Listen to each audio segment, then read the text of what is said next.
Well, hello. Hello, lovelies, in a non-passive aggressive way. How is everyone? I How is keep calling everyone people honey and love doing? light, and then I have to take it back or How? give it a caveat. LP is here. Yay! Hello. I know Hello, I wasn't LP. almost here because he was talking to me, and I'm What? like, he was talking to me, and I was like, well, I gotta go get ready, dude. And he's like, no, Gotta wait, get ready. one There's more lots. thing. Let me show you a picture of Star. There's much to discuss Oh my today. gosh, there's so much to discuss. I don't know what Holly has.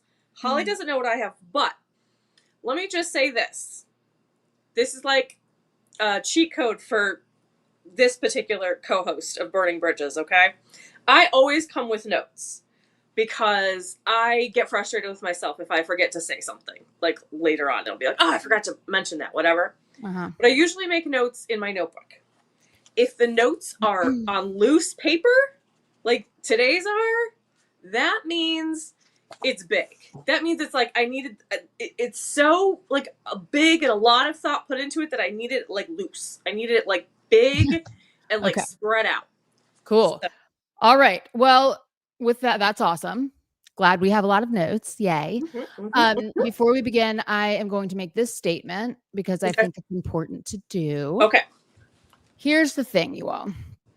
Everyone, I have been a swiftie, right, for most of my life. Mm-hmm. I have dedicated most of my life to being a swiftie. I have been like obsessed with Taylor literally forever. Okay. So, with that being said, when I say something that I do, like, there's something about her work that I do not like, or the messaging that I am not a fan of. It's not, I don't, it's not that I don't like Taylor. I just need to make this very clear. I have the utmost respect for her. I really wouldn't have started a social media app and dedicated my entire like life basically to being a Swiftie if I didn't really love her. So, with Absolutely. that being said, I also have my own brain, and I can feel however I want about music. So Absolutely. that's what I'm saying.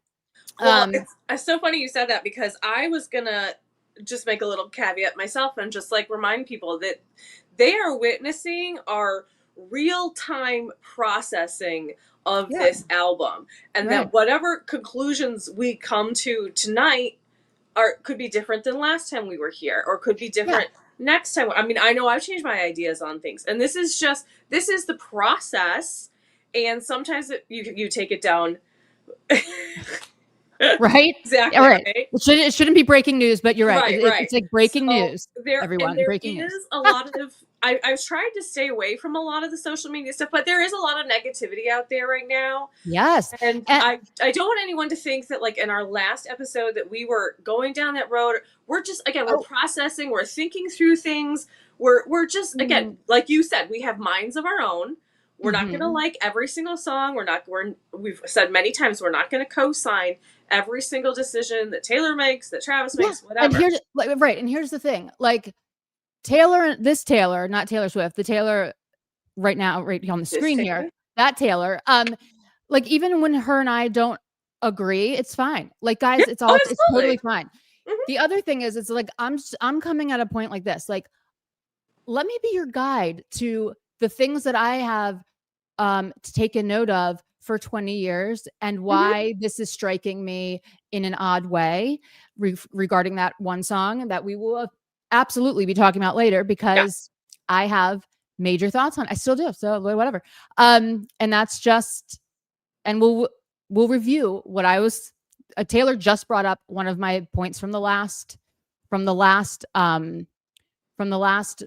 video, where I said, one of the number one reasons why I don't like this song and how it's worded is because it's going to create a massive amount of drama and negativity around the fun of an album release. And here we are in this, where I go online and I'm seeing nothing but like crazy shit, which is, in my opinion, unnecessary.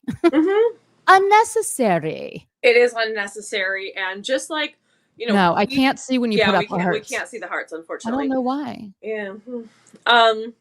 Also, I have no idea if my microphone's actually picking up or my iPad is, whatever. It doesn't matter as long as you can hear me. Why Yeah, can't I see and the again, it's heart? like again, I've tried to stay offline a little bit, but every Taylor Swift album, the reaction at first is negative. And I'm not saying necessarily between Swifties. I'm just saying like the general populace.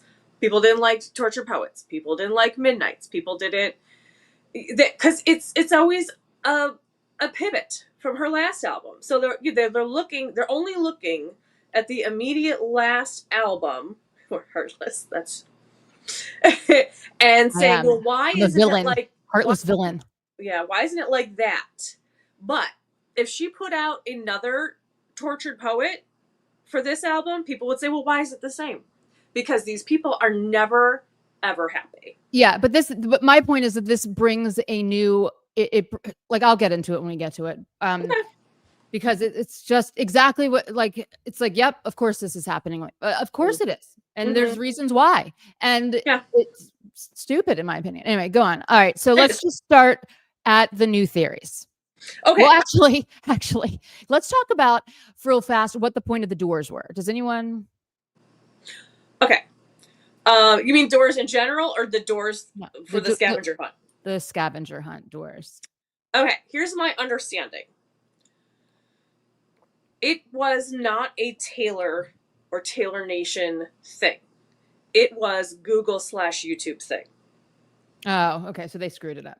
So yes, so the fact that the videos were AI was not, now obviously Taylor had to like okay it, but who knows how much information or whatever.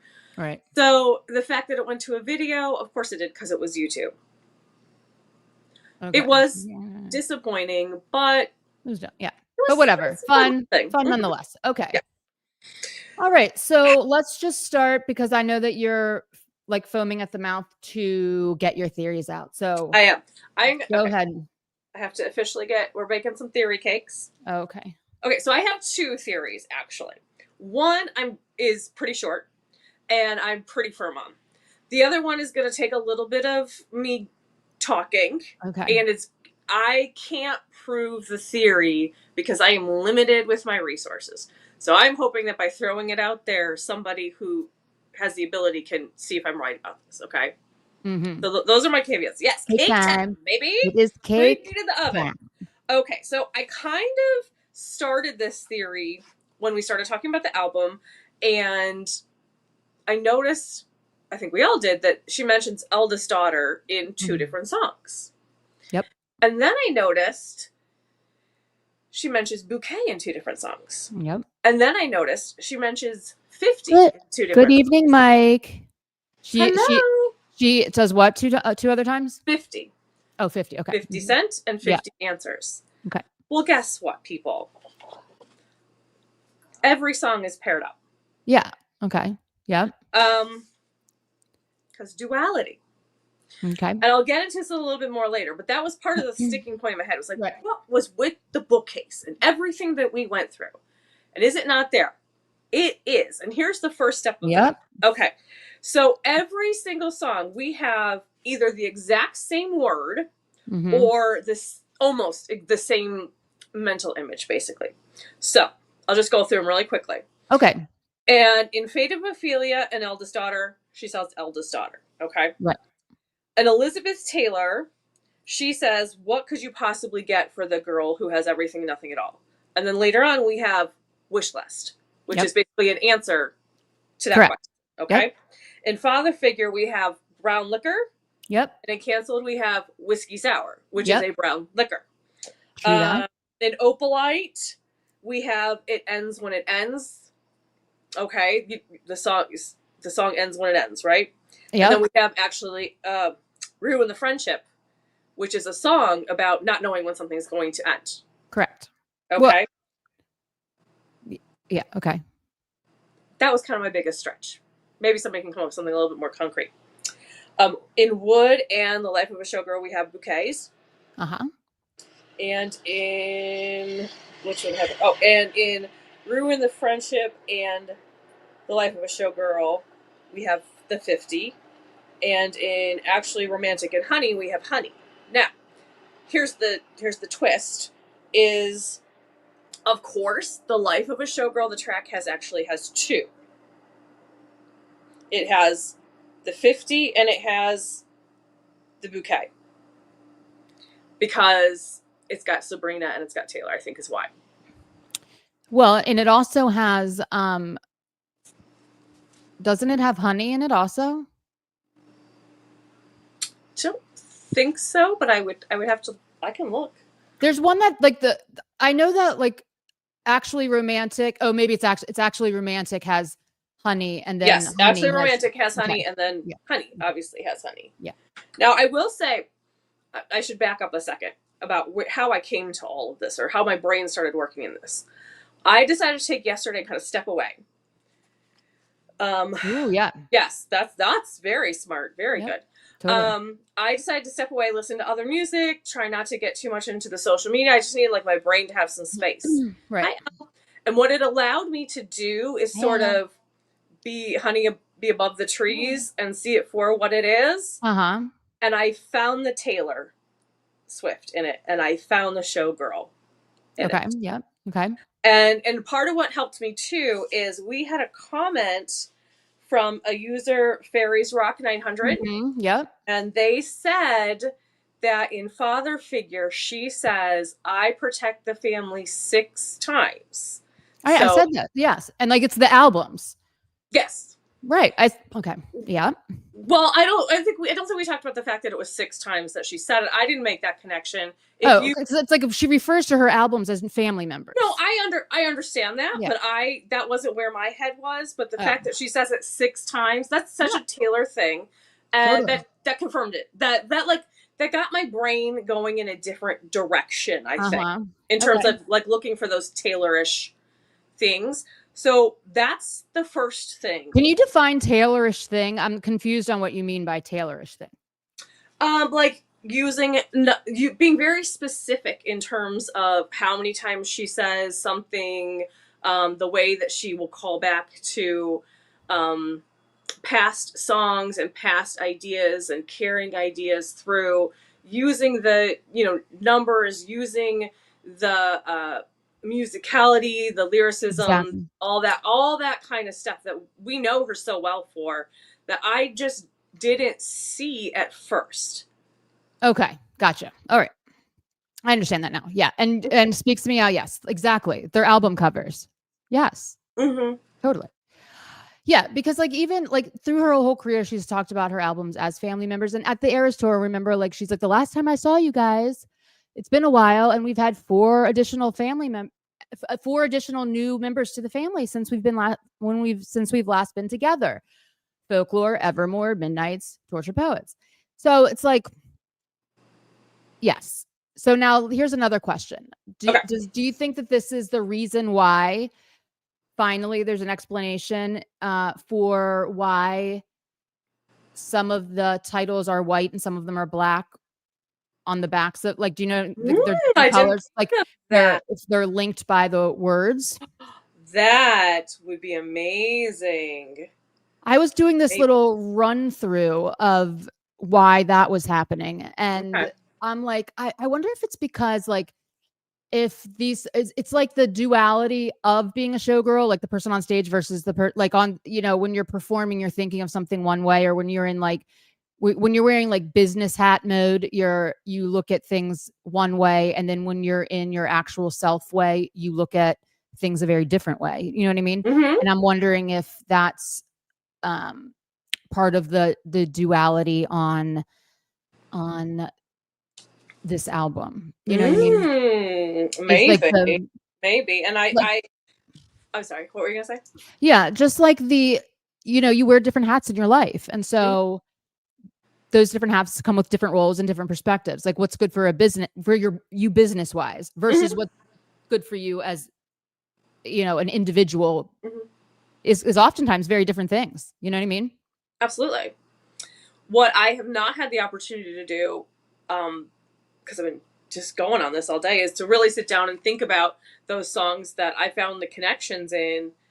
And maybe, yeah, they do. Yep. Um, Totally. I would also like to say I did this at 6 a.m. So, and found out that, I was still laying in bed, my lights are still off. So it's definitely possible that I missed some stuff, or there's a better, more succinct connection out there that I found. And that's why I want to like throw it out to the chat basically. So that's Yeah, great. totally. And I've been having this thing with the songs where um I feel like they're answers to former songs that she came out with.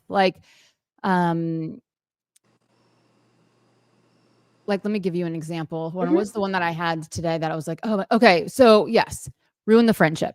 Mhm. Ruin the Friendship is so interesting. It tells the story, we know it's very sad. But Mhm. then at the end, where she says, my advice is always to ruin the friendship. My advice is that it's better to ask the question. Uh-huh. Now, this to me is an immediate callback to two songs. It's to Dear Reader and to Question, Mhm. where it's, can I ask you a question? Like, why did all this stuff happen? But then in Dear Reader, it's like, never take advice from someone who's falling apart, who's blah, Mhm. blah, blah, blah. But this one, she's saying that she's no longer falling apart, in my opinion. I think she's Mhm. saying, like, now I can actually give advice with no asterisk, where it's like, um, you don't take advice from someone who's fallen apart. It's like, my advice is ruin the friendship. My advice is like, never like leave these questions lingering, like she had in Question. Like, can I just ask you a question? Like, why? I've been thinking about this for years. What, what's going on here? And there was one I picked up from Ophelia too, that it was like,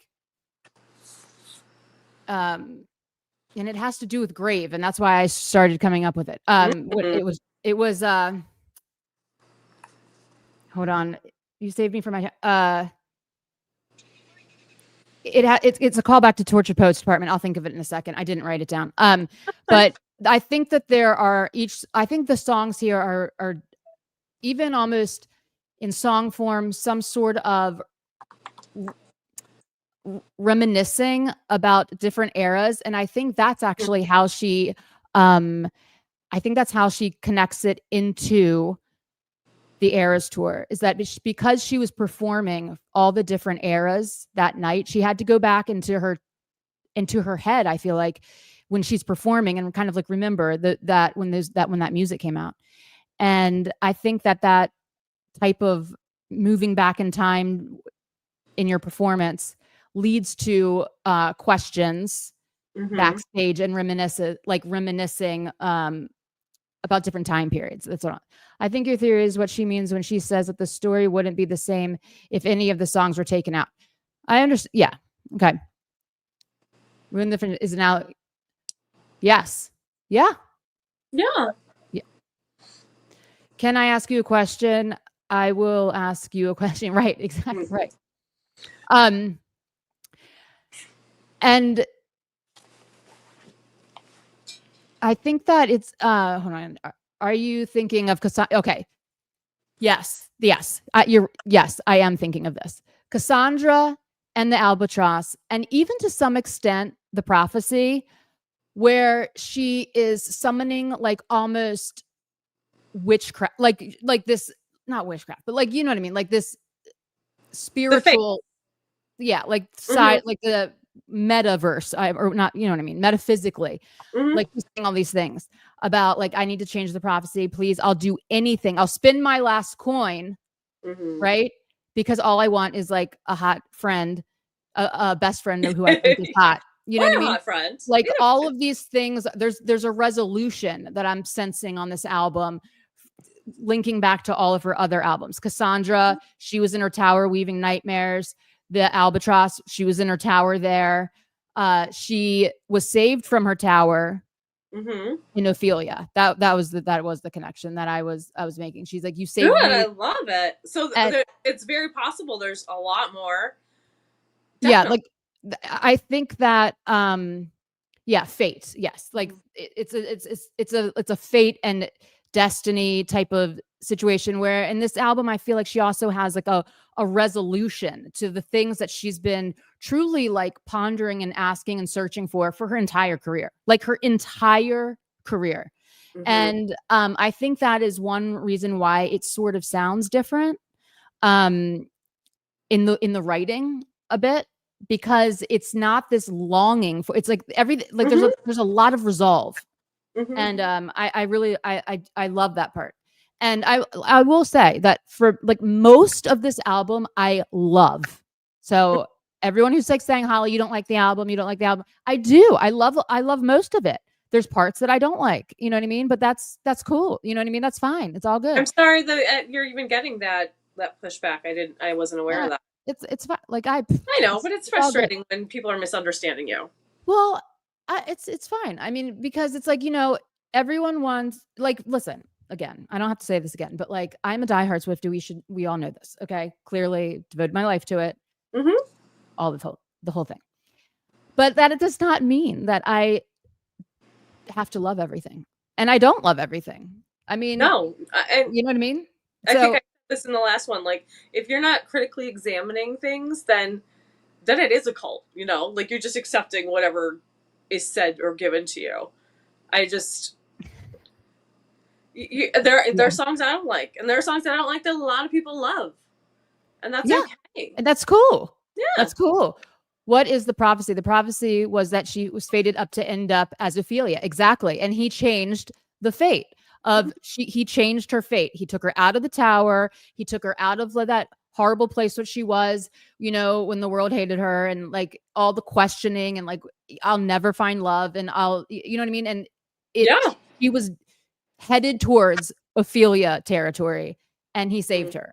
And I Mm-hmm. think that there are so many really cool different era parallels resolution throughout this album. I haven't picked them all out. I've just found these few. And I mean, like, look at even, I mean, honestly, when if you think about Elizabeth Taylor, okay, why is this song on here? What is the point of this? And why did she specifically use Elizabeth Taylor? If we look at it as finding resolution from different eras past, we can look immediately at Reputation and go, she was, I'm your Burton to my Taylor, right? Mm-hmm. But with Yeah. the wrong person. But now she's saying, you know, if this doesn't work out, I'll cry my eyes. Violet, Elizabeth Taylor, tell me, is this forever? Like it's all of these callbacks to specific eras, in my opinion. I haven't fully got all of them, but I've gotten like 5 of them. Okay. My theory does feed into that a little bit, but I'm not gonna jump into it because I don't want to like dominate with my theories. We'll get there. It's not domination. Why don't you just say what it is? Oh. Okay. Well, first I would like to introduce a little timeline to you. So that's the stage, you know, it's me. I'm a showgirl. Okay. So in February 23rd, 2024, we had our first eras mashup. Okay. Yep. May 9th, same year, the 1st show of the European leg. And then May 19th was Stockholm, the Max Martin mashup. So she's thinking about this album, right? Oh, yeah, it definitely. It is a whole theory bakery. You're right. It is. It totally is a whole theory bakery. Now, this is where it gets interesting to me. Or this is like one of those things that I was like, why did she do that? And I think I have an answer. I think she was giving us information. On July 6th, yeah, I know.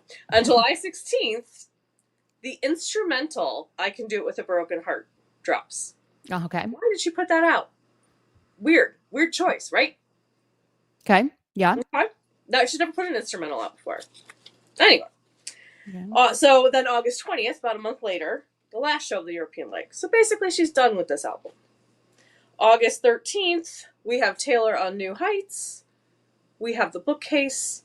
August 29th, we have Holly and Taylor getting their master's thesis on the symbolism and the duality. Okay? Totally. So I present that to you as some information to start with. And here's what I think. Oh, also, you noted, and I did too, but you noted it even more than I did, in the movie, the release party, I think she was also getting us to pay attention with the credits. Remember, you saw all the songs. The songs from totally 1989, different albums, whatever. I don't even know. I'm pretty sure I saw Antihero on there. I think there's some different songs. Why were those there? These are the questions I am asking. Mm-hmm. We all are. We all are.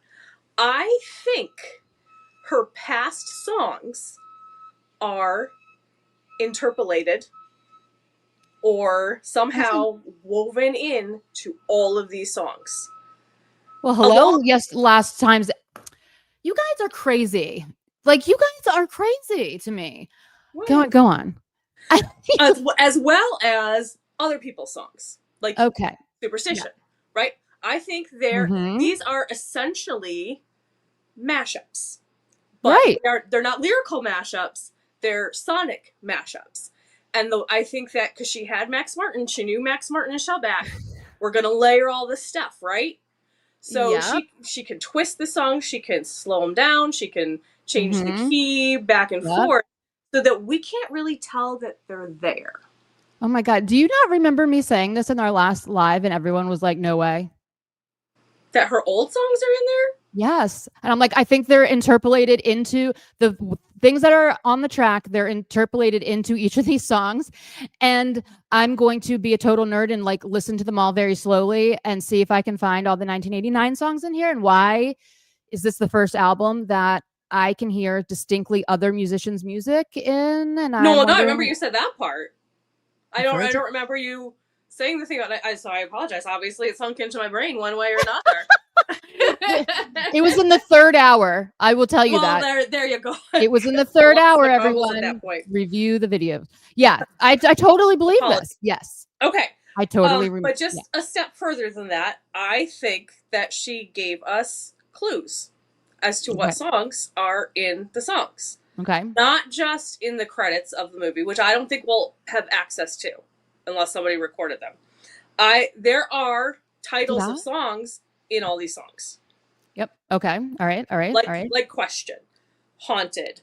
Some I haven't quite figured out yet, or some it's like an eldest daughter. She says, like that's a lot. Like that calls back to Tim McGraw. So I think there are these hints saying like this song is in there, this song is in there, and like I've actually started a chart of like my ideas. Now I don't know that any of these are right.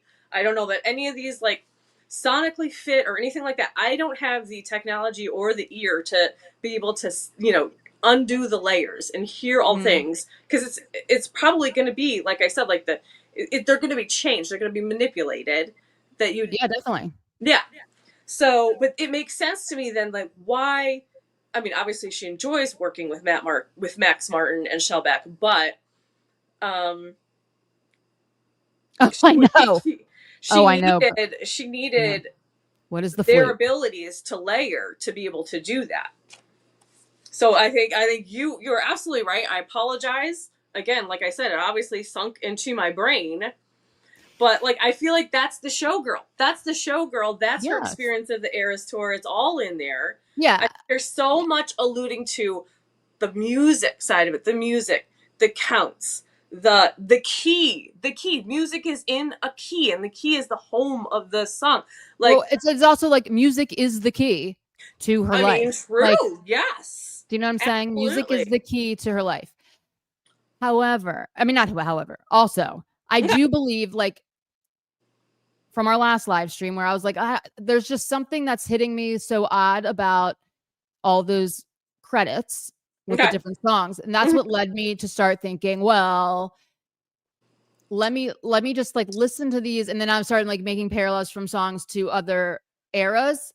Then it's like, okay, well, now what I'm saying that is like hidden in there is that each of these songs, she was reflecting upon a different era, because of course you would if you were performing those different eras in such a specific way. Now we're going into the Red era, the folk, like separate eras, all from the Eras Tour. So of course your mind goes back to like what you were thinking about. And it's the only way in my head that some of these tracks belong on this album, because without that, as much as I absolutely adore Ruin the Friendship, why is this song on here right now? Like, what would be what is the purpose of this song being on here? Sounds so much like the Speak Now era. So much. It does. Like, exactly like. And it just, it's just interesting to me that I just feel like, yes. And again, yes, wish list is literally glitched. Yes. I said this also. Yes, you did. 100%. it's glitch. It is 100% glitch. But what's interesting also is that there's other people's songs on here. You know what I mean? Mm-hmm.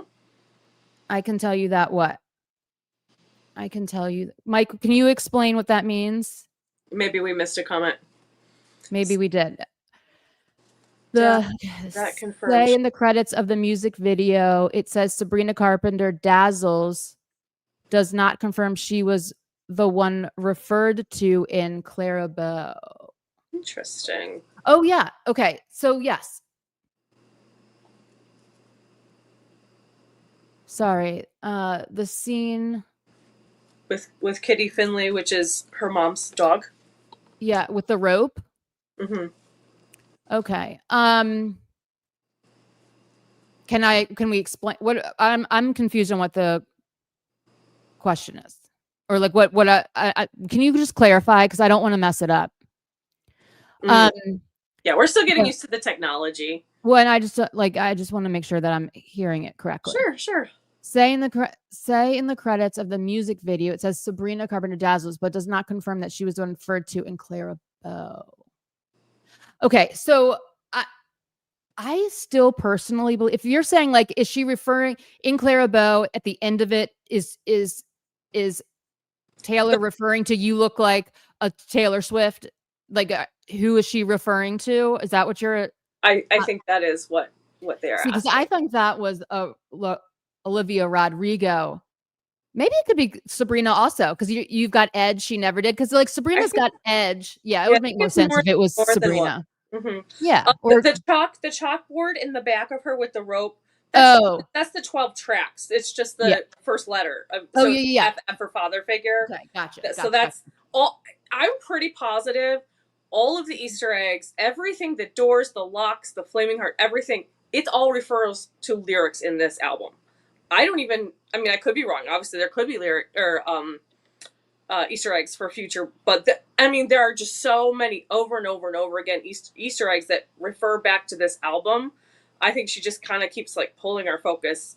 No, I was thinking about that tonight. That's like the only one I haven't. Well, I've got an idea. Okay, great. I'm so glad because I do have an idea on this. After coming up with like, I think that this album is truly. Okay, think of it. You know how Midnights was like 13 sleepless nights throughout my life? Mm-hmm. I think this is sort of a concept in a similar vein to that, which is like the things I thought about after being on the Eras tour and reliving these different eras. And I'm just going to write about them in a way that is current, like me as Taylor Swift in this year, you know what I mean? Mm-hmm. Reflecting upon some of the things that I dealt with in kind of like those different eras, because that is the life of a showgirl. It would be her whole career up until this point. If we think about it, it's her whole life in public up to this point. So what I'm thinking, the exit signs, I think, is a subtle way that she is exiting from all of those eras. She's new now. She's not taking, I don't think she's taking much or any, I like to say this. She's not taking any of the baggage from those eras with her going forward. Like, this is it. Like these 12 eras are, this is my kind of like recapping of all of them, my thoughts on where I am right now since the beginning. And once this album is done, I am exiting out of this and I'm not returning to reference these eras anymore, because I've got all my questions answered. Like, to me, this is like, I've got all my questions answered. Like I don't have the same round of questions. Taylor lived in the what ifs. Yes, exactly. Mm-hmm. But in Tiba, she asked the Maddie to give the answer fresh out the slammer. He withered, but it freed her up going into the new relationship without what ifs. Yes. Like it's exactly like this is what Ruin the Friendship is about, in my opinion, the deeper message. Absolutely. Yes. All of it. Can I ask you a question? Did have you ever wondered, like, all of these things? There's lots of questions. How did it end? There were so many questions remaining on Tortured Poets Department. There was so many questions that had been throughout her entire body of work. There was always questions on every album. You know what I mean? Every single one. There's not a question on this album, I don't think. I don't think there's one question that she leaves. Like, what No, if you're right. Yeah. they're all statements. They are all statement songs. In fact, she's like, my advice is, ask the question. You know what I mean? Ask the question. Do it. Do all of it. Do all of it because it will lead you to where you're supposed to be going. Just do whatever. Don't live in regret. Don't like I think it's the general consensus like of my entire career. Here are the questions I've had. Here are the ones that have haunted me, that have like traveled from era to era to era with me. Will I ever find love? Can you change the prophecy? Like, how did it end? All of the things, why you got to be so mean? Like all of the things. And now we have, are you ready for it? You know what I mean? Like, you can just keep going Yeah. through the question. Yeah. This album is nothing but statements. And I think she's saying, I'm exiting. Another thought is that the way she says wish list, oh my God. Interesting. Now, I have not thought of that one. I don't listen to that song in so long that I know. I can't even bring it to mind. I love that idea. How did it end? Guilty of sin. Who's afraid of exactly? We can like it's all the questions. I think Tortured Poets Department was the anthology and why she named it that. Like the whole body of work, kind of like the anthology of a tortured poet. It had all of the questions she's been asking throughout her whole career. She has had them answered. And the life of a showgirl is a statement. Everything's a statement. There is no, do you love me? I think maybe there's one question and it's like Elizabeth Taylor. But no, it's tell me this is forever, right? True. Not a question. Right? Maybe I'm wrong on that. But still, like there's not all of this, oh my God, what's going to happen? I agree that she is leaving the old behind. I think that some of the more mature words are on purpose to not have to cater to the, I agree. That's very interesting. I agree. That's a very good point because it is, do you think it's forever? Okay. So we've got one question, but like, which is a valid, it is a valid question, but like, I could be wrong, guys. I could be wrong, but I don't think that I am on this one. I think that this is a statement piece. It's like, I've really found it all. You know what I mean? I have gotten all the money. I've gotten all the fame. I don't question my place in this industry. I know that I am a badass. You know what I mean? And I know that I am a legend. She says it in there. Like, if you think back to like all the times she's questioned her relevancy, I mean, look on Red, like, nothing new. Do you know what I mean? Like, there's like these like questions, like all of this. Will I be forgotten? All this. She's like, hell no. I'm a legend. You couldn't kill me if I tried.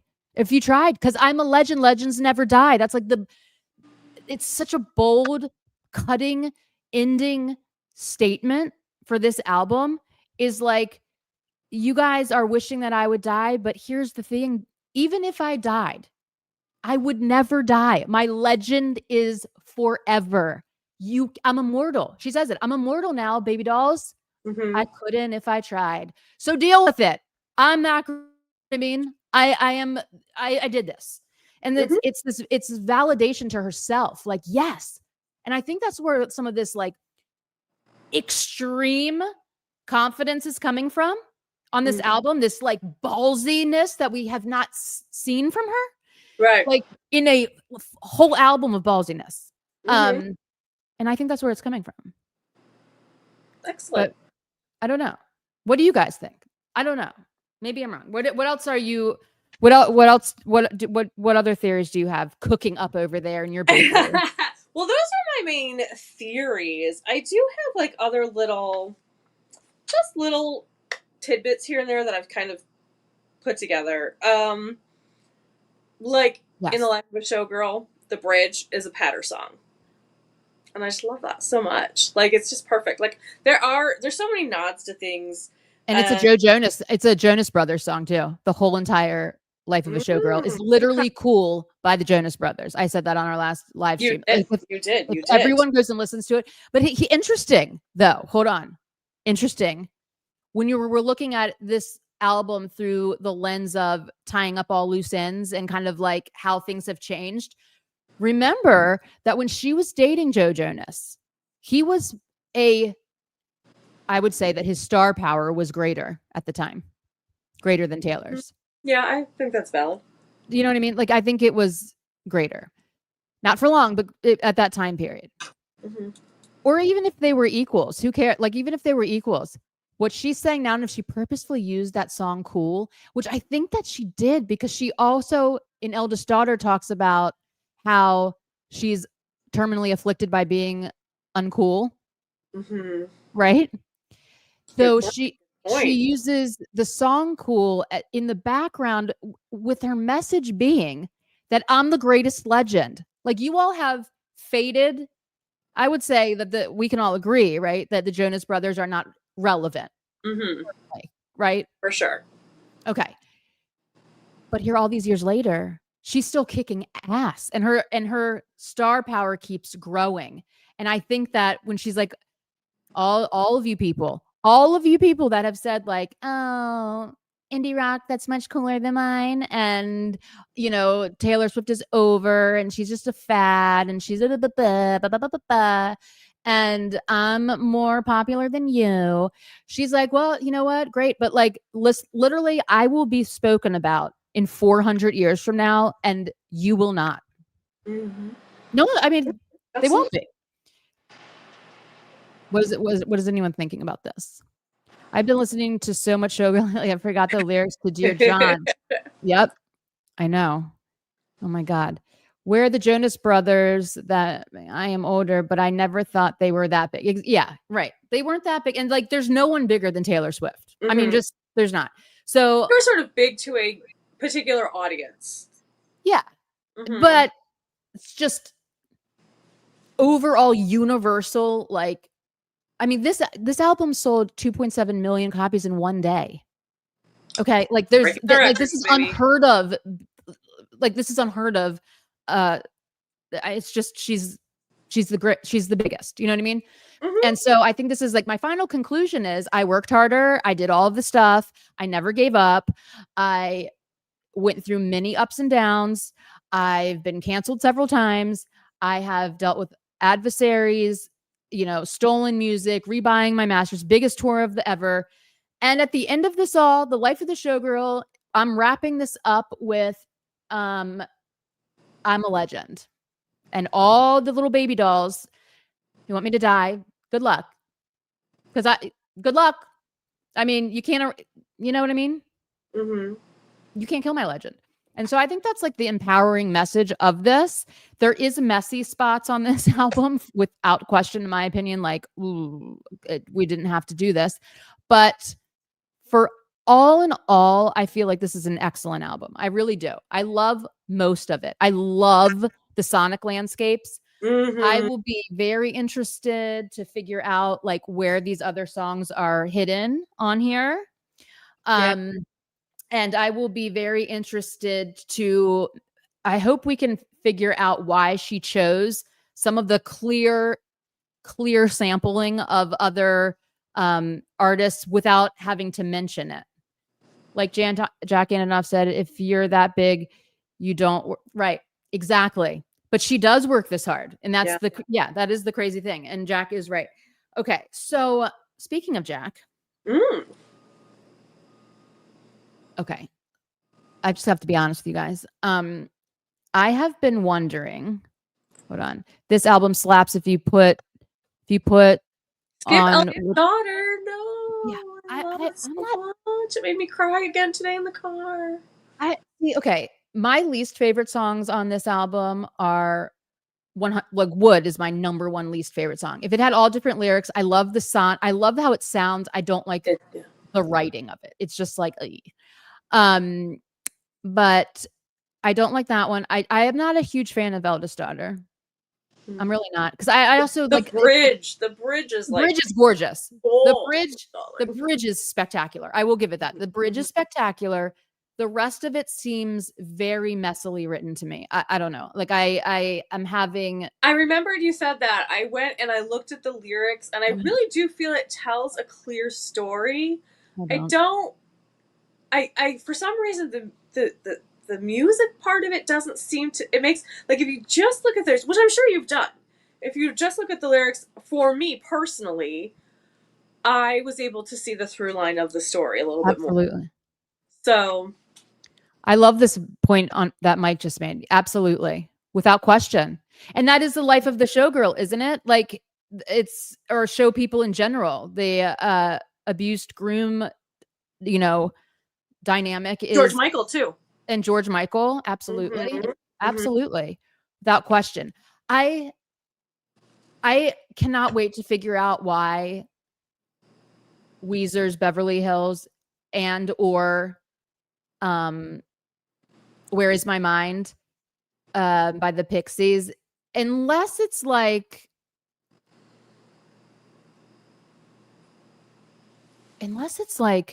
maybe it is Where Is My Mind, and it's like kind of like the insanity. You know how she was feeling a lot of insanity that we were picking up on in Tortured Poets? Absolutely. I mean, I was supposed to be sent away. Right. And they forgot to come and get me. Mm-hmm. And just like even the prologue was like it was like a mental crisis, basically, is like the whole thing. Yes. Like maybe, and also Ophelia, the madness of Ophelia. Yeah. Like she was literally, like, the whole story is that she was like plagued by her own madness from other people. You know what I mean? Hold on. If she quits now, she will be talked about. Absolutely. She's up there with like Beethoven and Mozart, in my opinion. Like she will be talked about forever. She's like a Shakespeare. I mean, she'll be talked about forever. And her I think legacy is secure, no matter what happens from here on out. And it has been for a while, but now after the Eras tour, it really is. Yeah, like she has that confidence to go like, there's nothing that is going to erase me from history. And that's like, she's sort of always wanted that, because one of her biggest fears and what ifs and questions that kept her up at night was, will I be replaced and forgotten? We can't forget that. What keeps Holly up like the ghost of Christmas past, and I'm so here for it. It does. I cannot deal with this song. I can't deal with it. I can't deal with it. I like it. I like it because I like it in the sense I kind of turn my brain off to enjoy it, and that's whatever. Like, I'm not. Honestly, I was thinking about, can we take these off? Are we done with theories? Yeah, we can take these off. Okay. I mean, we're not done with theories. We're never done with theories. Okay, that's fine. They just itch a little bit tonight because it's still so freaking warm here where I live. I just dropped something, so keep talking. Oh, okay, sure. What was I talking about? I don't remember.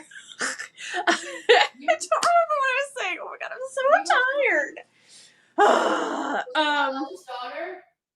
No, it was about wood. Okay. Thank you.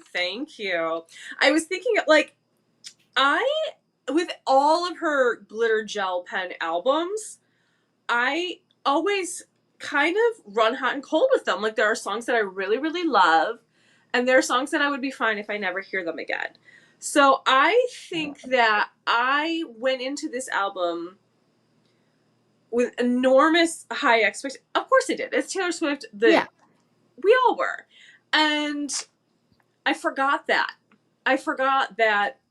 In the oeuvre of Taylor Swift, her different types of albums, this was not going to be an album where I was like, every single song is the best. Da, da, da, da, da. And that's fine. That's absolutely fine. It kills me too. I will say, as it stands right now, I think this is my favorite of the Glitter Gel Pen albums. Okay. Yeah. Because there's a confidence about this one that comes off like in a true, like, to me, like, I had this thought today that this whole album, in a way, now try to stay with me. I'm sorry. This is kind of wild. But okay. I'm here for it. Let's go. This album to me kind of is like, remember how I told you and You're on Your Own, Kid, that make the friendship bracelets, take the moment and taste this. You've got no reason to be afraid. Mhm. This is her believing her own advice. She has dropped the, oh, but like, don't take advice from someone who's falling apart. Like, she was like teetering back and forth, even on midnights. She was teetering, like, for take sure. a moment and taste it. But then we get to Dear Reader, and it's like, but hold on, don't take advice from me. Don't take advice, like, like escape Don't take your whole advice life. from me, but here's all my advice. Here's all my advice, but like, don't take advice from me. Okay. And all the questions, and this is like a bold, like, yes, the whole album to me is like veiled in make the friendship bracelets, take the moment and taste it. You've got no reason to be afraid, just do it. Yeah. You know? I came in with Travis. Okay, when I listened to BD, I expected her to have had a 24/7 lifeguard. So depressed. So depressed did she sound without the alchemy or so high school. Yes. Oh, I don't know that depressed is the right word in like her past albums. Just like as Holly was saying, a lot of questions, a lot of not getting the thing that she desired, but one of the things she desired the most in the world. So, I mean that's a possible. I don't know. I also think that those songs are all the Max Martin produced songs. Well, I was thinking that too, but like I really think the Lucky One is in there. That's actually it is. I think so because the Lucky One has that is in Fate of Ophelia. Even though that would make more sense to be in The Life of a Showgirl. So maybe it is. I don't know. But that's really what got me thinking the most about this. And obviously you had planted an egg to crack to make my cake in my head. I don't want to get banned right now. I think, you could probably listen to it with the volume down a little bit. I'll just not talk so much, and you could kind of bloop, bloop, bloop, bloop, bloop. I'll try to talk over it or something. Okay, hold on. I just want to play the opening to Cool. Okay. I think you can play up to like 10 seconds, so that's probably plenty. We're gonna see. Okay. I mean, Cool wouldn't be 30 years old. Suspicion. No, but I just want to like, what's happening? I'm just bantering, just filling time, just doing this thing since we're showgirls and everything. Why is this? Oh my god. Okay, hold on. I will say, I think. Let me know when you've got it. I'm just gonna ramble until you find it. No, you go ahead and ramble because something really weird. The flaming heart, obviously, in Fate of Ophelia, she talks about fire. She talks about locks. She talks about keys. She talks. I think knock wood that's for the doors. I think everything is very tied to every single lyric. I don't think it's any deeper than that. Which, that I think she's just. I think she really likes this album, and she just really wants. If you look at all the Easter eggs in the music video and all those, they're obviously all right to the album. So that's kind of where my head is in terms of like I take back what I said pre-album about her dropping all this other stuff. So stretchiest stretch, the shabab. Yeah. Okay, and I also have does have shababs. Okay, something that's going on with Apple Music where like literally every time, this is so strange. Every time I put in Cool by the Jonas Brothers and hit play, it switches to Elizabeth Taylor by Taylor Swift. What? And this is not even the song. I think that's my phone, but like it's like stop making me. Oh, there we go. Okay, there we go. Hold on. Oh, I hear it. Yeah.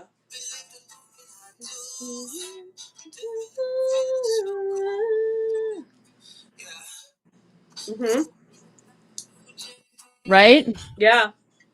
Hold on. Let's get to the chorus.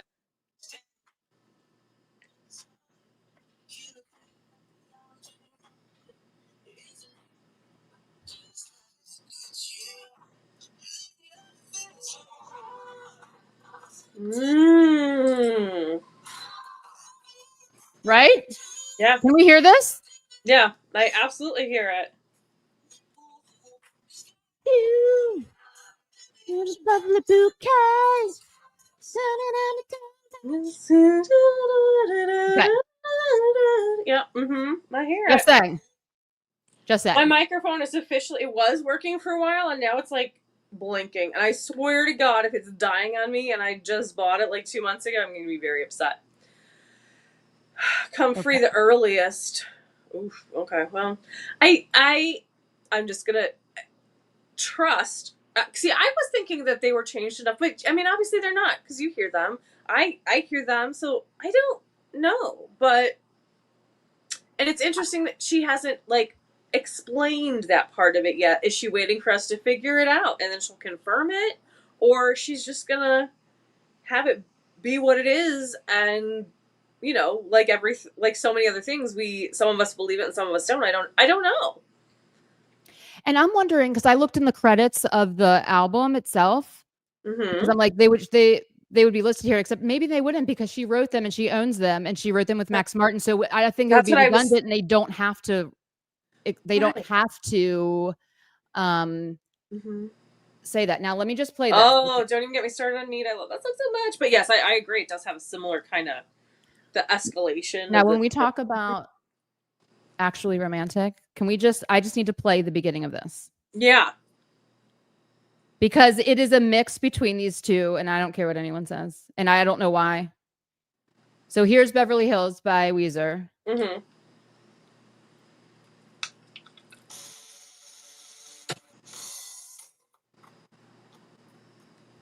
It's the beginning of Actually Romantic.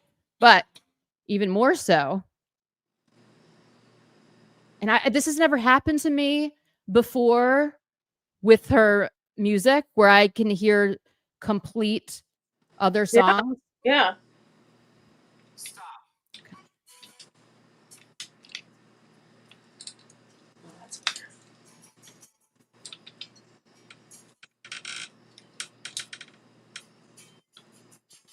Okay, hear that one as well, but that's probably just as well.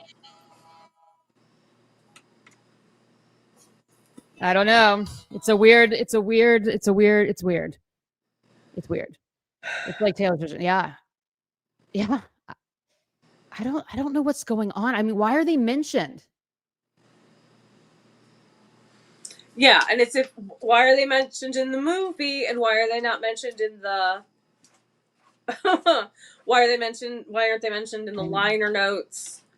And what's interesting is, so she was on the radio show with the one one of the British guys, who she was like, no, we're friends, and you meet him when you come to the wedding and all that kind of stuff. And I wonder about this, because he said sometimes on the radio station they play both versions at the same time, and then he played it and he did the mixing board and everything. And now I'm thinking, yeah, that's an Easter egg, that there's like underlying songs. Absolutely. There's something going on with this for sure. When I saw that movie, it was the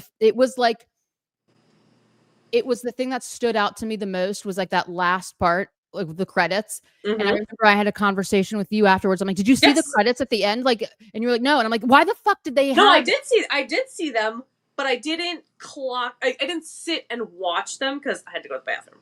Yeah. So I saw them and I thought, that's weird.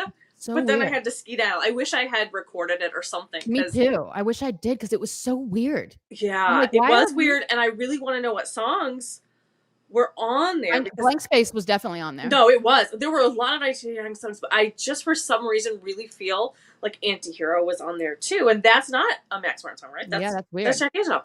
And maybe I'm wrong, because I mean, I was sleep deprived, right? So I know, and come on, yes, she can. Yeah, that was weird. Yes, she can. If I can, she can. If the whole world can, she can. We all listen. Let's be real about the 1989 Taylor's version in its entirety. Yeah. Let's. No. It's a no. It's a no, because it doesn't have the layers. You can't recreate the Max Martin Shellback. You cannot. It's I mean, I've taken a lot of shit for this, but I don't care. I like literally don't care. Like, it does not in any way sound like it. And I thought everybody kind of agreed with that. So I was surprised. Yeah, I mean, Hear the clicking. Yes.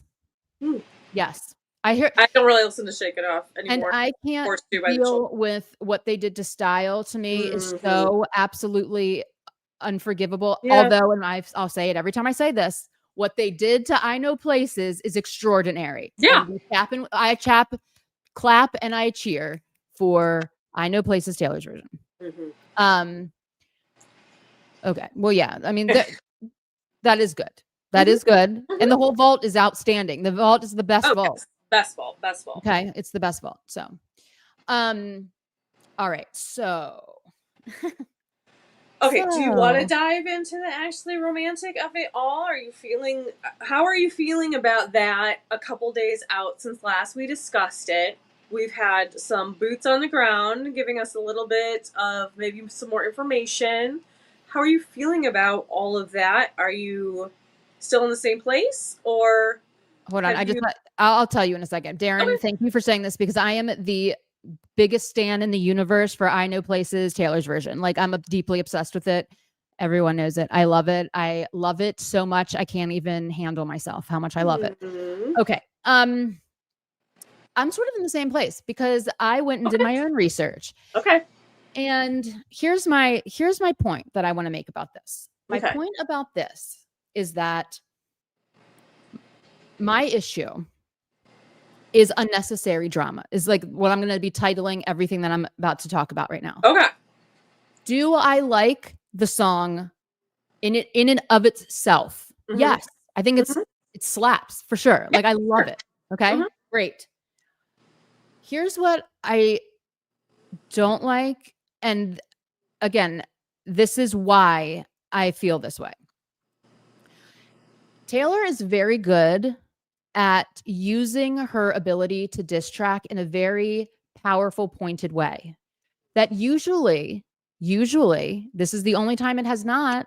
In fact, it usually, there's already a public narrative that has formed about the situation that then leads to the song.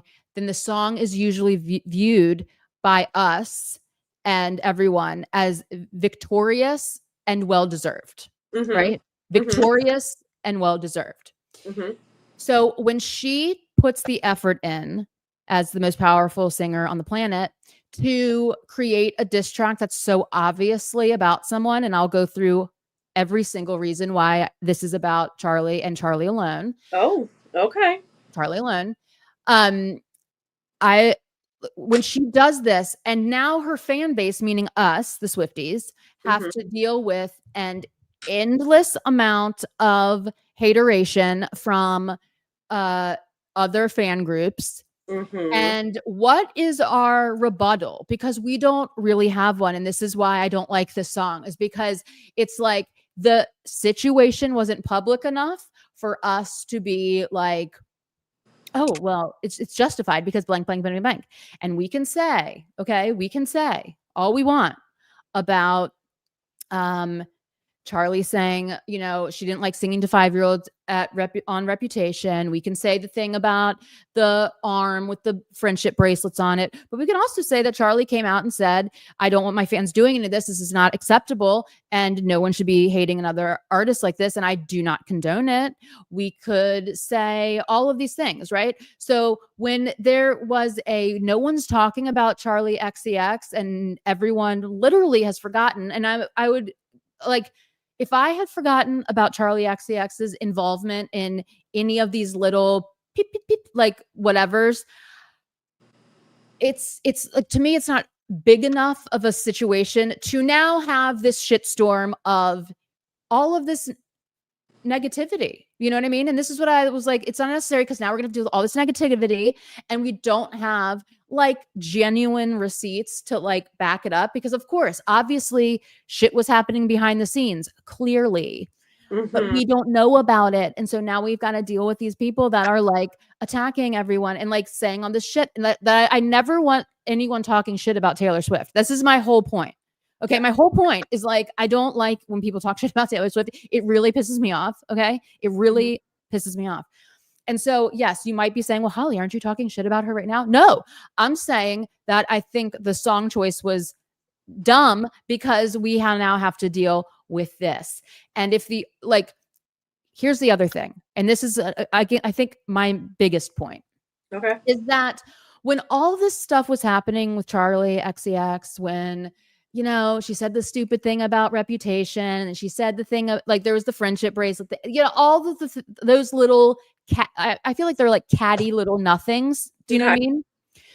Everyone just looked at it like she's being jealous. You know what I mean? Like, it was a nothing, and it was like, Charlie is reacting to something that Taylor has not provoked, and Charlie looked in the wrong, right? Like, she just looked like she was being, like, wrong.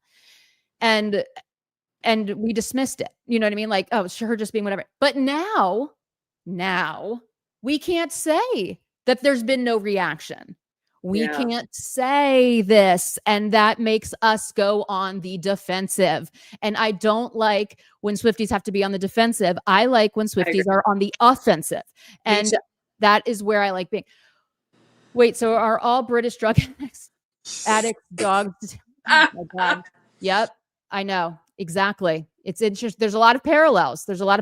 Here. I find actually a funny way to clap back, but it has no longevity. Right. It's a song I listened to once. Right. True. Most people will be like, it's a clap back, but a clap back to what exactly? I don't know. And I mean, I do know, but like, is it, it's dominating an entire amount of giant space that I feel like should be reserved for how awesome this is. And I like haters to be just in like silence mode, that they have nothing to say. You know what I mean? So haters have nothing to say because you can't touch it. We're not giving them anything, because before this album, honestly, was anyone in anywhere, were we like thinking about a Charlie XCX and Taylor Swift feud? No. But were we thinking of, like, when we read the titles of this, album, and we saw Ruin the Friendship, we saw Canceled, okay?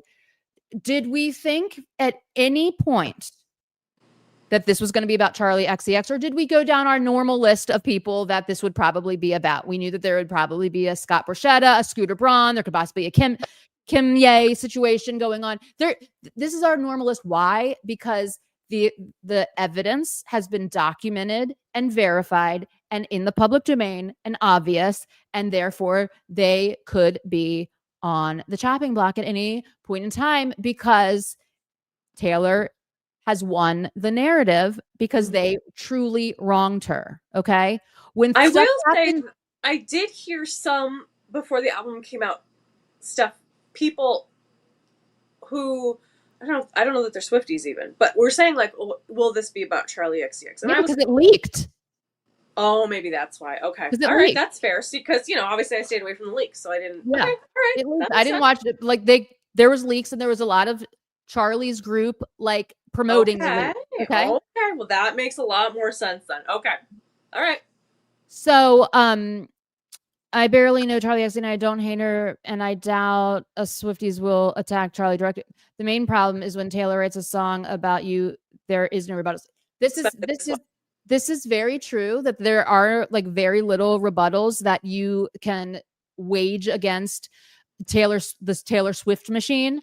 Again, this is my point, because Swifties will not, I mean, we don't know. There are Swifties out there starting shit about this without question. There are. And there are a lot of the Charlie's Angels talking a whole bunch of shit. And this is like unnecessary. Yeah. This is unnecessary drama if something is happening in private. However, I mean, and also just like, it's giving sort of like, yeah, she might have been talking shit about you in private and did her little like whatevers. But like, if your defense of this is sympathy is a knife, then you're like missing the point of the song. And it's not a scathing diss track of Taylor. And I don't care what anyone says. Like, read the words, like look at what the messaging is. Like, I'm insecure by this person. Yeah, I do wish that she would break up with that her and Maddie would break up. You know why? Because she's now invaded my circle. Charlie XCX is now married to the drummer of the 1975. They were dating for a while before that. Mm-hmm. When someone that you are insecure about invades your very little circle, where I feel like Charlie XCX was probably Queen Bee in that scenario. She was the only one. She was like the girlfriend of the band. You know what I mean? Not of the band, but like Right. this is her arena. And now Taylor Swift, the person that you're like deeply insecure about and always like having this like, am I ever going to be as good as her? And she answers her own question when she said, I couldn't be you if I tried, shows up in your territory. Let's not forget that Taylor went to a 1975 show where Charlie was and performed Anti-Hero for the first time. True. And you know, that's going to be like, she stole my thunder. You know what I mean? Like, well, I don't like her here. Not because I don't like her as a person. I don't like the way I feel so insecure around this person. This is a very different scenario than like, I hate you. You know what I mean? I mean, she might, who knows? I don't know. Again, we don't know. And that's why this song seems unnecessary to me. Okay. Queen Holly, may we drink brown liquor? Yeah, exactly. I will say, like, I feel like I don't know how I feel about it because, you know, I haven't listened to them. I don't know. And I kind of like that I don't know all the details or what details are there and what details aren't there because that helps me enjoy the song a little bit more because I can be a little bit more detached from it. So I'm staying kind of neutral on it. And yeah, I think it's unnecessary. I think it's unnecessary. I'll always have this opinion because now we have another, like Swifties, we don't need more to have to defend. Do you know what I'm saying? That's definitely true. Like we deal with enough already. Like this to me is like, oh my God, it's okay. I like being called Queen Holy. Oh my. That's fine. I accept that. I accept that. I wish Taylor and Maddie would break up too, but yeah, exactly. I mean, who wasn't like, wow. Well, I mean, people wrote the letters, so right. Or and whatever, we got to clap back from that. She clapped back on the fans. Yeah, like she sure did. She's like, hey, listen, you guys need to chill out. But like, yeah, no one really wanted them together. But like, if it made her happy, whatever, we'd all get over it. However, people that are like, this is about multiple people. Let me just tell you really fast why it's not. Okay. Okay. Yeah. Tell you really fast why it isn't. Your opinion on that. Okay. The beginning of this song, it talks about the exact scenarios of the 1975 show. Yes, that part absolutely 100%. Okay. I don't hear enough people talking about this part, but Charlie also wrote a song called Everything Is Romantic. It's track 7 on her album, Brat. This is track 7 on this. Very interesting. Album. Okay. Do we think that Taylor's not paying attention? We know that she is. We know that she is. If she's clapping back to Sympathy is a Knife, that is also on this album, she has looked at Everything's Romantic. She named it at, literally named it a different song on the album. Do you know what I mean? Like, Taylor knows what she's doing. I will. Oh yeah. Listen, if Taylor Swift was in this room with me right now, I'd be like, girl, why'd you do that? Because now we have to now we've got to get our like battle gear on when we're just supposed to be in like our showgirl outfits and celebrating. And now we have to have we have to have like weapons, not weapons, you know what I mean? Like we have to like be in a different headspace and it's super irritating to me. Oh my God, speak up. Oh my God, speak up now. Mention. Can you have a whole thing about that one? About what? No. Speak up now. Oh yeah. We can. It's the Maddie Healy, the petition. It's the petition. Because trust me, this enraged me. I was like, speak now, speak up. This enraged me because it gave me levels of cringe that I can't even participate in. Like, we should not be doing this. There should be no petitions about people's personal lives and having them like insane letter by like truly unhinged realms of like butting into Taylor's personal life. I've never even read the thing. That was frustrate me like crazy. I still love the song and I didn't know what it was about at first. Yes, like trust me, I love the song Mm-hmm. in a vacuum where it's just the song. It's so fun. It's absolutely hilarious. But Yeah, then when you go, oh God, now it's going to come with this onslaught of crap that like it's just tiring. it And is. yes, we could ignore the noise. We could. Mm-hmm. We could, but people invade the noise. I mean, They, invade our space. Like I get yeah. invaded. Like, oh well, and this is what I'm saying. It was just like unnecessary. Girl, you're on top of the world. Mm-hmm. No one, literally, no one had this anywhere in their. Do you know what I mean? Like no one, because It wasn't on a radar. it's Yeah. not on the radar. And so if it's not on the radar, don't you wield your power to like do this thing that's just going to cause a ricochet effect, guaranteed. You know that now Charlie's next album is going to have some crazy shit about Taylor on it. And it's just going to be this, like, you know what I mean? Yeah. And maybe that is show business, babe. Maybe that is like the Maybe. point. This is show Maybe. business, babe, but like our climate is so nuts that like, you know, we aren't a part of it, but we are a part. But we Like, get like even not even this particular song, but just this album in general. The people in my life who know that I am a Swiftie, which is way more than it used to be. I have had people come to me and I heard the album's bad or I heard parts of it and I didn't like it, and then I feel like regardless of my actual opinion, I do feel like I have to defend. I feel like I have to, well, it's this and it's that and it's da da da da da. And it affects me because it stops me from critically thinking. see, this is exactly my point. Charlie went back to the studio yesterday, apparently. This is what I'm talking about. And if she did not know that this was going to happen, she does know this is going to happen because this is what happens every time. And so now what I'm saying is there's going to be this whole extra layer of like, and I do have like confirmation bias. Okay. I know that I do. Like I'm a diehard Swiftie. Like, and this is why things like this bother me. Cause it's like, I know what's going to happen. There's going to be all of this. Like, I don't like anything that opens a door anywhere for Taylor to be like dragged in the press for her behavior or something that she did that was like she didn't have to do. Like she didn't have to defend herself on this. Yeah. Who cares what Charlie actually asking? Who is she? No one's going to remember her in 100 years. I mean, they really will not be recalling Brat Summer in 100 years from now. However, this feud rolls out, we don't know. We don't know. We don't even know what is going on behind the scenes. What if Taylor did a whole bunch of crazy shit? We don't know. But now you're dragging it into the light. Okay. Remember, she said Uncanceled. Everyone's got bodies in the attic. Hang around with me. You can get, I'll teach you the art of not getting caught. Like, this is what I'm saying. There's mixed shit going on here that I'm like, we don't need, I don't want anything to ruin her sparkling summer, everyone. Okay. I don't, or her sparkling fall, or whatever season. Okay. Like summer, so valid. I don't like it. I don't like when there's something that opens the door, as they say in court, opens the door to invite, to present new evidence. I don't like that.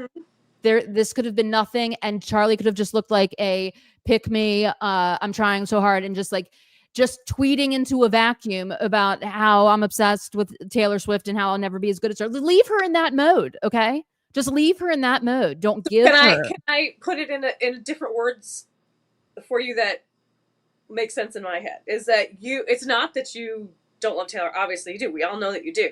You love her so much that's why you don't like this song. Yes. No.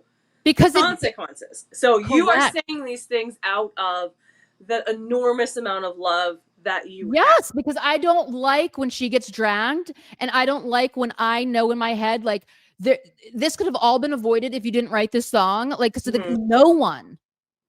This is not like a Kim Kardashian, Kanye West, John Mayer, like all of them that have songs. This is not more like, we don't know. We knew the entire story of her masters before any song came out about it. Okay. We knew all of it. Why? Because Taylor talked about it in interviews. She primes the protest. Like, we had the narrative and we could roll with it. So when she came out victorious and she had like vigilante shit and Karma and My Tears Ricochet and all of this, Who's Afraid of Little Old Me, like any song that you want to like say in there that is like against haters, it's a victory. It's a victory alone. It's a clap back. You are silenced. Victory. Taylor wins. Goodbye forever. The end. Yeah. This, we don't know, because now she opened the door on something that no one cared about. Yeah. Except Charlie. Let's just leave Charlie stewing in eternity about if she's good enough or not. Like, let's let her just pontificate on that on her own. And why do we have to be doing this? You know what I mean? The British drug. I know. Exactly. But see, like, this is self-inflicted. This is a self-inflicted wound, because when as a Swiftie, if I have to go research for 4 days as to why this happened, the narrative is not clear, nor does it warrant a epic diss track that, like, because now it's already ricocheted. I mean, not ricocheted, backfired. Because if this has propelled Charlie to get back in the studio, and she wasn't before this. Yeah. Now we got to deal with this. Yeah. Now we got to deal with this. Now we got to deal with this. Now we got to deal with this. Now we have to deal with this. And like, who wants to deal with this? I don't care about. I just don't. I don't want to deal with it. And that's my irritation. Unnecessary. If Charlie had, like, if there had been like years of like Charlie being a raging bee to Taylor in public and all this kind of crazy shit, this would be the serve of the century. And I would love every single second of this. Okay, you guys, I love Petty Taylor with all of my soul. Okay. You sure do. She compels me. I am moved by Petty Taylor. It doesn't seem petty when you don't know what the first offense really was. And when the first offense seems lackluster and forgettable, which it was, and the only backup you have is a song about somebody's insecurities to you, leave it at that. Let them be insecure forever. You know what I mean? I don't even. Okay. Can we? Okay. Yes, we can father figure, please. Yes. Let's do that. Does anybody have like a weird, like, showgirl Tourettean sort of, just you walk around, you're living your life, and all of a sudden you're just like, I protect the family. Yes. Totally. Yes. Live it with me. Yeah. And also, you know, I pledge allegiance to your hand. Oh my God. Yeah, it's just a loop. It's a constant. I'm saying it forever. It's like Fate of Ophelia. Oh my God. Opalite. Opalite is my Taylor, and then it'll go back, and then all of a sudden it's I protect the family. Like, somebody just needs to make a mashup of, like, because they do. They all kind of fit together really well. Those first couple songs. Opalite is my queen on this album. She is my favorite. Mine too. Opalite is everything. It really, the Life of a Showgirl, I'm so obsessed with. The chorus, to me, this whole music landscape is another queen. Yeah. Then we have The Fate of Ophelia, Elizabeth Taylor. These are Ruin the Friendship. Like, yes, 100% yes. We all know that if I was queen of this kingdom of the Showgirl, I would throw wood off of the world. I would shoot wood straight into the sun. For me, I look at wood like, okay, so I've talked about this many times. The first line exactly. I protect the family. Yes, she does. The first line of Cowboy Like Me drives me. It's like the least elegant line ever. The tennis court was covered up with some tent-like thing. Like, what are we doing here? I love that. Oh, I hate that line. I love it. It's a tent. Like, yeah, we get, you know, like, I mean, it's a wedding. It's a wedding. No, I understand that, but I'm saying the tent-like thing. Like, I know, but I like it. I don't know why I like it. I mean, and that's fair, and you can. But like, I love that song. I love that song so much, and and so I guess that's kind of like what I'm doing with Wood. Like, yeah, I like the song. I like the song, and I can forgive could forgive the lyrics that are cringy to me or that feel off to me. I can't forgive Wood. I can't. I can't forgive it. Like I love the music of it. If we get an instrumental only of Wood, I would like it a lot better. Maybe I'll just have to listen to the clean version of it. I just it gives me cringe that I can't even handle. And there then, are some lyrical choices that I am a little confused by because, like, yeah. me, a mere mortal, I can think of other, like, legitly. Why not correctly?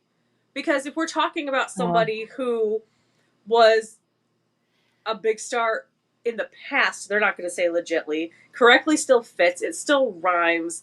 It's not a word. Well, hold on. I thought of this, and Okay, good. I want to hear it because it bothers me. Okay, let me just throw this out there. Yeah. I think she uses legitly because it's like, first of all, it's a soft intro word. Like it's not a hard consonant. I think she has to do that to keep in the vocal. Okay. The softness of that word works really good right there. But secondly, it's like when you think of something being legit versus counterfeit versus fraudulent versus she didn't earn it, like correctly doesn't immediately give you the opposite of like, if I didn't earn it correctly, what's the opposite of correctly in comparison to like what she's trying to say here is that they're like, they were talking shit about her and saying like, she just, did a casting couch situation. Oh no. Yeah. You know what yeah. I mean? No, I get it. And that's probably why. Because, Taylor understands. LP, why are you making Holly distress even more? Like, I might throw up. Yeah. Like I hate the words of this. Like I can't even express. Like I'm starting to sweat right now. I feel like I'm getting the flu when I read that. Right. I think that line, I think that's why she went on the podcast. Easter egg to that line. Yeah. Legitimately. But that's what I'm saying. But correctly keeps the rhyme. But legitimately also like legitly has like, it also has that soft. No, you're right. Up to like, you can manipulate that vocally really well. But also I just think that it has to do with like the picture building of like, when you think of what's the opposite of legit, it's like fake, fraudulent, she just slept her way to the top is what they're trying to infer, Right. I don't know. This microphone. I don't, I mean, look, I have big problems with all of eldest daughter's words, except the bridge. The bridge is spectacular. The other parts of it, I'm like, what are we talking about? Like, I mean, honestly, what are we talking about? We're talking about people being shitty on the internet, her being an eldest daughter. She's afflicted by a terminal uniqueness. Girl. Well, my have interpretation of it is, I do, like I said, I do think there's a through line of, I have put up this, I've done this act, and like people do on the internet, they act tough. And that's what eldest daughters can do. They act tough. But I'm not all these things. I said these things because I had all this fear that I was carrying around with me. And that, a person in that position in their family tends to. Right. But then this person comes along and allows you to let down the walls. But when does he come along in the song? The bridge. We lie back. A beautiful, beautiful. Okay, so he just shows up. I mean, like the whole thing, like there's no story. I think it's a story of her life, basically. Yeah, I don't know. I can't deal with that song. Like I can't deal with it because I also like the terminal uniqueness is irritating to me. We Dress Fire, annoying. Yeah, those aren't the best. They're just not. And then she breaks her arm, and then she has like a thought when she's like little that she's like, okay, now I got to change how I like show weakness. And then I love you, Travis. And then I love you, Travis. And then she mentions one sentence about a youngest sibling and then the bridge and then it's over. And so I don't know. Like to me, it's like a lot of ideas in this song. Like a lot of ideas that I just don't, I don't know. To me, and that's how I felt at the beginning. But now, and I have a whole like, I don't know, like a poem thing about all this stuff. I'm not going to read it, but I mean, I think it helped give me a little bit of perspective. A poem about what? Being an eldest daughter. Yeah, I mean, I know. Yeah. an eldest daughter means. I am an eldest daughter No, myself. I mean, I'm saying it helped me. Yeah, what No. I'm saying is in the storyline of the song, I just don't think that there's a clear thing going on. I don't know. Maybe I need more time with it. But it's like I don't get the through lines. There's a lot of shit going on in the song that I don't see how. Like I don't know. I don't know. I would like to address Darren's comment here because I think I understand what she's saying. Yeah, she's been savage in interviews. She's been savage in songs, but she's saying that's the protection. That's the armor that she's put up. That's not the real her. Down deep, she's not a bad bitch. Down deep, she's not a savage. Down deep, she's the soft person, but she's been so afraid her whole life that she's lied about in Lavender Haze. I don't want to get married. I've lied about these She things. addressed this in Sweet Nothings. Right. I haven't been able to speak to the things of my truest desires in the way that I've really wanted to, even though she kind of has, but maybe she feels like she hasn't. I don't know. Because she's been carrying this protection, like the armor basically. And with Travis, she's laying back, she's looking up the time lapse, she's thinking about the times they've had together and all these beautiful moments and how it softened her over time, and she's finally able to put down the armor. And right, but it does never really says that is what we have to interpret it and listen to it very hardcore to even kind of get.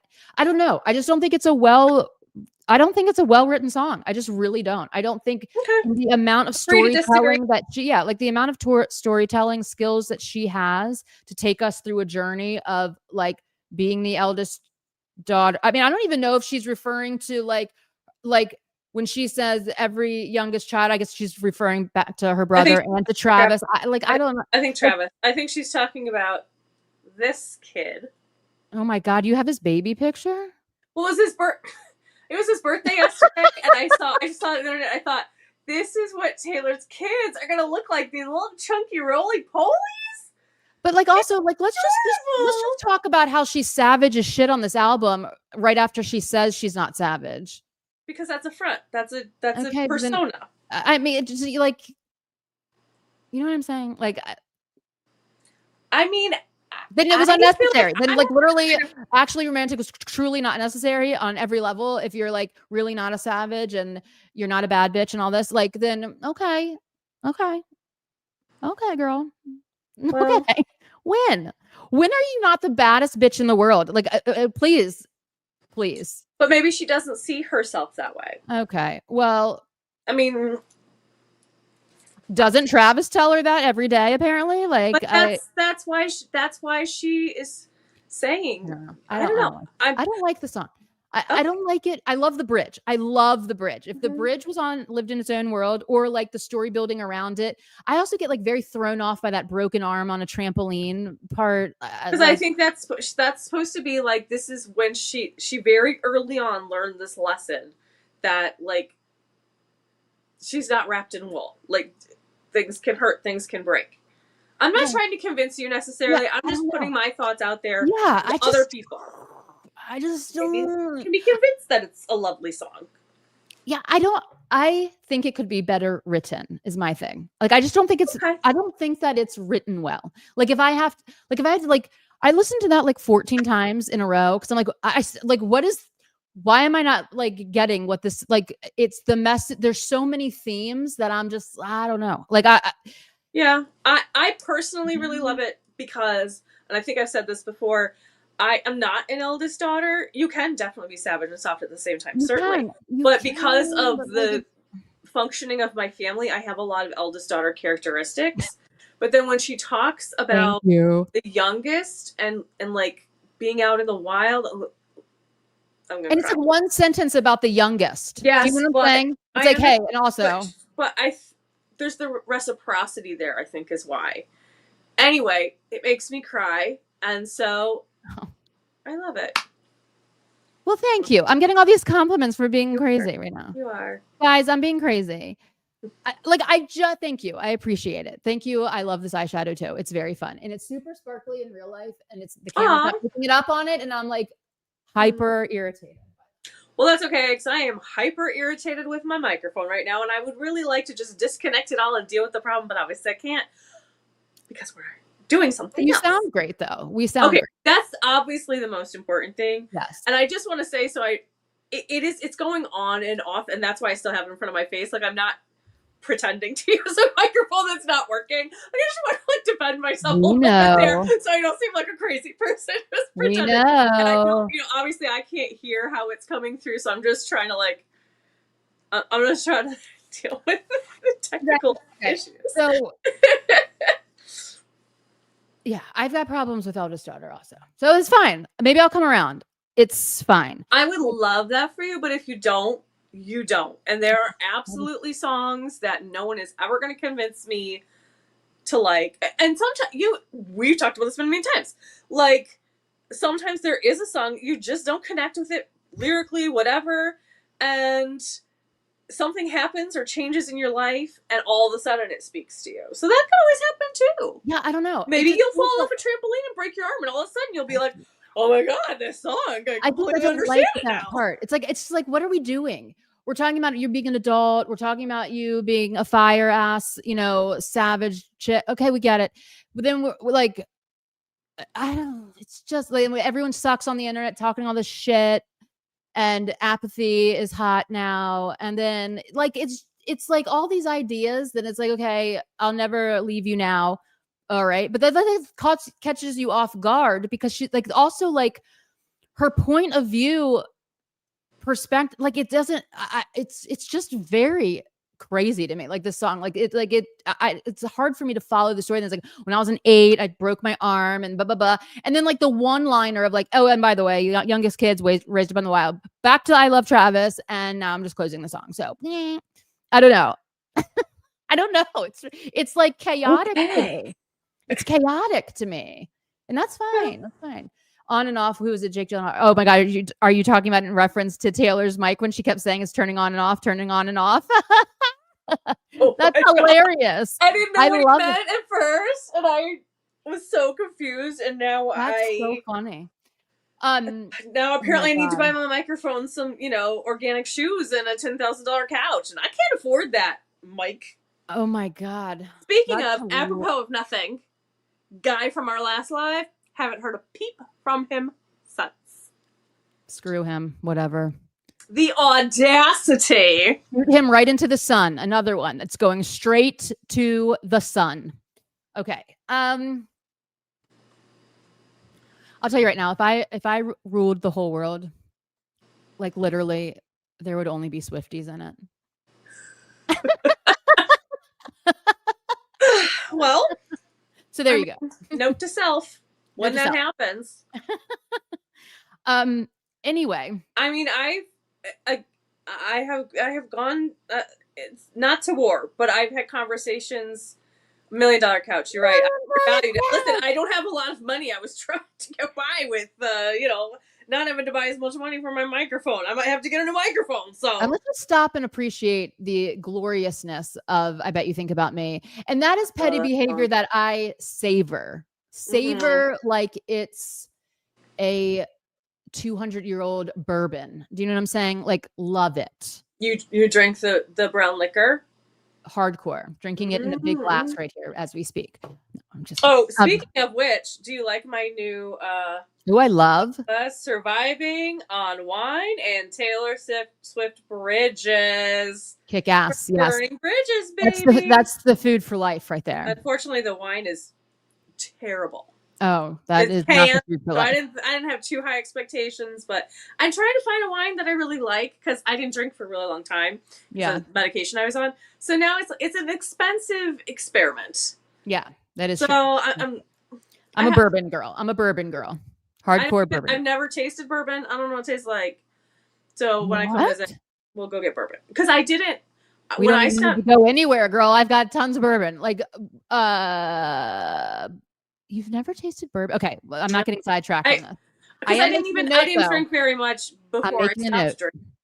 I'm making a note. I could get down with a margarita any day of the week, though, and that's what I was supposed to do with that guy. We were gonna go get margaritas. Okay, so I need a margarita, and I haven't had one. All right, let's go to father figure. because this is quite the doozy. Okay. The song is wild. I've started like mentally directing music videos for some of these songs. I have one for Liz Taylor and I have one for Father Figure, kinda. But I need to see it. It would be like The Man on Steroids. The Man on yes. The Man and video. darker and darker. Darker, and her just like being the mafia. I'm a Woodford Reserve girl. Hold on, sorry. I'm a Woodford Reserve Pappy Van Winkle lover. Okay. Anyway. Pappy, P-A-P-P or Happy? Pappy. Pappy Van Winkle. That's a name. It is. Okay. Bourbon is so awesome. I love it. But it's not sweet, right? It's like dry. No, it is sweet. Bourbon is sweet. In my opinion, it's sweet. Compared to what? Like, it's sweet. Yeah. Well, like a white wine compared to a red wine. Like, red wine to me tastes like dust. I don't like it. I don't like anything dry alcohol like that. No, I mean, it's bourbon, so it's definitely like stronger because it's liquor, but right. it's sweeter it's sweeter than most reds. Yes. All right. Booking my plane ticket to go see us so we can I love me some bourbon. Oh. Okay, Darren. I like strawberry. I like the blended margaritas. I like a strawberry, like a mango, what have you. So just margarita ice cream seems like my soulmate. Can you make bourbon ice cream? Oh my god, I would die. Holly's gonna send you her like PO box or something. I like totally am. I really want more Mafia Boss Taylor. Yes. Yeah, I really, really like it. I think the music video could be really iconic. It will be iconic. But I don't, here's what I don't want like her to look like Austin again. Like I want it to be like her face and like slicked back, big blazer, cigar. I want her to be villainous. Yes. Yeah. I want her to be like Goodfellas. Incorporated. Yeah. I would love that. She had a little Al Capone vibe going. Yes. If she made it like 1940s like decor. Yeah, that's what I'm thinking too. Love. Even if she made it like super iconic and sort of like partly campy and cheesy, if she did like her as like the Godfather. Yeah, I could see like maybe recreating different monster movie roles. Oh my god, please do. Go ahead. If she did a scene where like this guy wakes up and there's a horse head in his bed, I would literally be dead. I would be. It'd be amazing. I'd have no words forever. But she used like a stuffy horse head. You know, like it wouldn't be a real. You know, I mean, obviously it wouldn't be real anyway, but it wouldn't look like a real horse head. It would be like because there'd be like a little bit of humor in it, of course. In the movie, it was real. From an actual horse? Yeah, it was a real horse head. Yes, disgusting. I did not know that.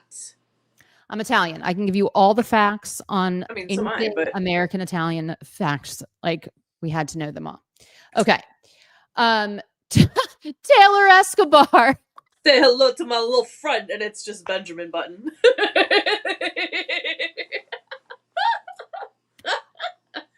Well, I can't believe I'm forgetting this because this is like Chicago lore and I know this, but one of them was filmed, a very famous scene, the baby carriage down the steps. Which movie is that? Come on, Italian American. Which movie is that? The baby carriage down the stairs. Isn't it Godfather, the second one? I don't think so. No, it's not a Godfather. It's one of the other ones. It's like Goodfellas or one of those. Definitely not Goodfellas. No, it's not Goodfellas, but it's like a one word, and I can't think of it. It's not Casino. No, it's like earlier. Is it Scarface? Is it Scarface? I don't know. I don't know. Baby. Anyway, I could Google it. It was filmed in Union Station, which is gorgeous, and it's very Art Deco, and it's so like Taylor, go film it. Go film the little scene there, and just like let me know so I can go watch, please. I love this visual that Darren's giving. The guy wakes up in his bedroom, fills up with water and fishes swimming around. That would be so exquisite. That would be very cool. I would literally. And then she's just like walking away, like puts her sunglasses down. Totally. But waving like an empty fish. Was it Bugsy? Was it? No. It was before that. It was like 70s. It was in that same time period. I gotta Google it. I need you to direct this music video. Yay! It wasn't Rosemary's Baby because that has nothing to do. No. It was a mobster. There is a baby carriage in that. Yeah, I know. Oh, The Untouchables. Was it The Untouchables? Possibly. Now I'm gonna doubt myself until I just look at it. Yeah, it could be because they all run together for me. Yes, very Gatsby. Yes, Untouchables. Who said? There we go, Darren. Darren won it. Darren is firing cylinders tonight. Yep. He's making margarita ice cream and like coming out. Now, Darren, when you say that, do you have like an ice cream machine? Or are you making it by hand and then freezing it? Because I did that once, and it's actually quite fun. But I didn't. I wish I had the machine, but like I wasn't gonna buy the machine just to make one batch of ice cream for my sister for Christmas. Yum, like a million little stars. Wait, hold on. I think this. Remember the words Gatsby Art Deco. I do remember. Like a million little stars. Oh yeah, and yes, he has a machine. Nice. Oh, okay, so like, all right, let's go to father. We keep skipping father figure. Okay. Thoughts? I am sorry. I still don't think it has anything to do with Joe. That's my opinion, of course. Because here's what I've noticed that I think is very interesting. When it sort of transitions from in the storyline of the song, from like her being the child to her being the father, okay? Her voice actually changes. Okay. And so again, I think it's the second half of the song is the I'm the dominant one in the force. I've got the picture on the mantle. I'm all these things. I agree. I think it's dual. I think it's a dual reference to like I think that here's the parts that like make me go about Scott. Like Taylor was never had rags on. You know what I'm saying? She never had rags? Yeah, there's no rags to turn into gold. Like she was like it. Is that a line in the song? I turned your rags into gold. I really? Rags into gold. I know. I don't doubt you because you know all this stuff, but oh yes, the third line. Okay. Well, she had another record deal that she turned down. Yeah. He had other offers. Uh-huh. He was never wearing rags also. No, okay, but I mean, I'm just saying. Rags may not be her clothes. The rags could be something else. Oh, okay. Maybe he's first of all, it doesn't necessarily mean that it's true. It could be that he would tell people, or he would even say to her, like, you came to me with these like ideas of songs and I help you develop them into or whatever. I don't know. And your father invested all of this money into my business because I didn't even have one before you came along to begin with. Mm-hmm. You know what I'm saying? Yeah. I mean, we don't know what the conversations were. Yeah, and I like get the idea and like the concept. I think it has two messages. Okay. This is maybe I should just say it like that. I think it has two messages. The first message is this is what happens to showgirls a lot of the time. Like somebody grooms them and then screws up their whole life, right? And that is very common. And yes, there was a horrible falling out with her and Scott and like the empire belongs to me. And I do believe that those lines are absolutely directed at Scott Borchetta. 100%. It's 100%. The second message that I think is going through this song is that she's flexing her power. She is. I agree with that. It's like I am the most powerful person. She's saying it very obviously. Like you want to do that? Well, guess what? My dick's bigger. You'll be dead before you know that you're drowning. Yeah. I can resend everything that I've given to anyone, not just Scott, anybody, anyone in my life. I am in charge of the people that are in my life. Everyone's on my payroll. I can take back the land. She said it. I can take it all back. Everything that you have. And this is, again, my reference is sort of based on Bejeweled also, like where she's like, hold up. you're doing all this, and everything that you have, including those shoes I bought you, is because of me. And I am reclaiming the land. I'm taking all of my shit back, and it's all mine. This empire, not just her music empire, her life is hers and hers alone. Like she's the dominating force. And so I feel like this is a very interesting song, because yes, it does talk about Scott and all of that without question, the flipping of the power dynamic. But I think it also is really strongly suggesting and saying, like, outside of this scenario with him, let's just let me tell the world, let's have everyone know that I am that chick. I mean, that's true, Darren. Definitely. Yeah, true. Especially to somebody who's true. It could be very true. A very, without question. life. I just think that it is not solely about him. Okay. I think it's a telling of who she is in the world right now. Also, like, well, I definitely think that, like, her yay. saying, like, we're fathering a figure. Yes, we are. Like her picture on the mantle. Hi. I think that's like, my picture is the one who's in everybody's house. Like, I'm the one who's talked about. I'm the icon. I'm the icon. I'm the legend. Yeah, it's all of these things, and it's also like, and yeah, flip the script. Absolutely. Yeah, and now I am the most powerful person in all of my relationships. I am that girl. Like, I can. First of all, at the beginning when she says, I can make deals with the devil because my dick's bigger. At the end, she's like, you made a deal with this devil. Like, I am the power structure that people come to make deals with. Mm-hmm. Okay. Well, yeah, because doesn't she say it 3 times? Doesn't she say, I can make, or what's the first one? I can make deals with the devil. Then she says, you made a deal with the devil. And then is the devil.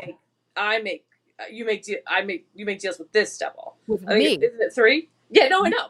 No, yeah, like she switches it to like she's like a general make deals with the devil, then Scott, Scooter, and then she's the one making the deals. Is that we're saying the same thing?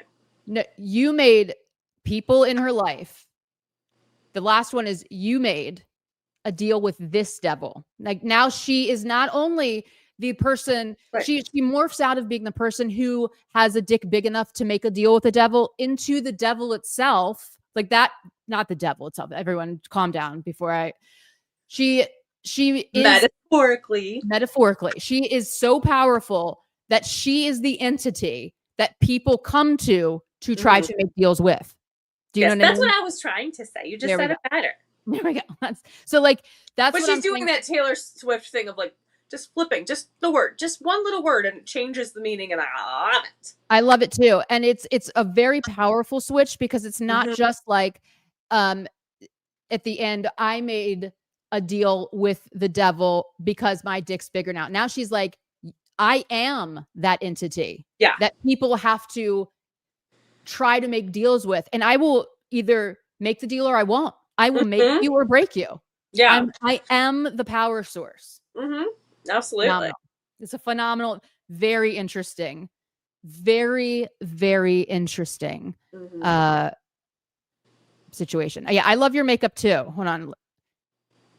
I love. Yeah. And I love the pink hair. I love your hair so much. I wish I don't know. I mean, I could do it, but I would love pink and blue hair. I mean, I might just get a wig though. I also think Taylor is using the villain aspect and playing into it now. Yes. So I agree. Many people paint her out as one. So now she's like, you want a villain, you got it.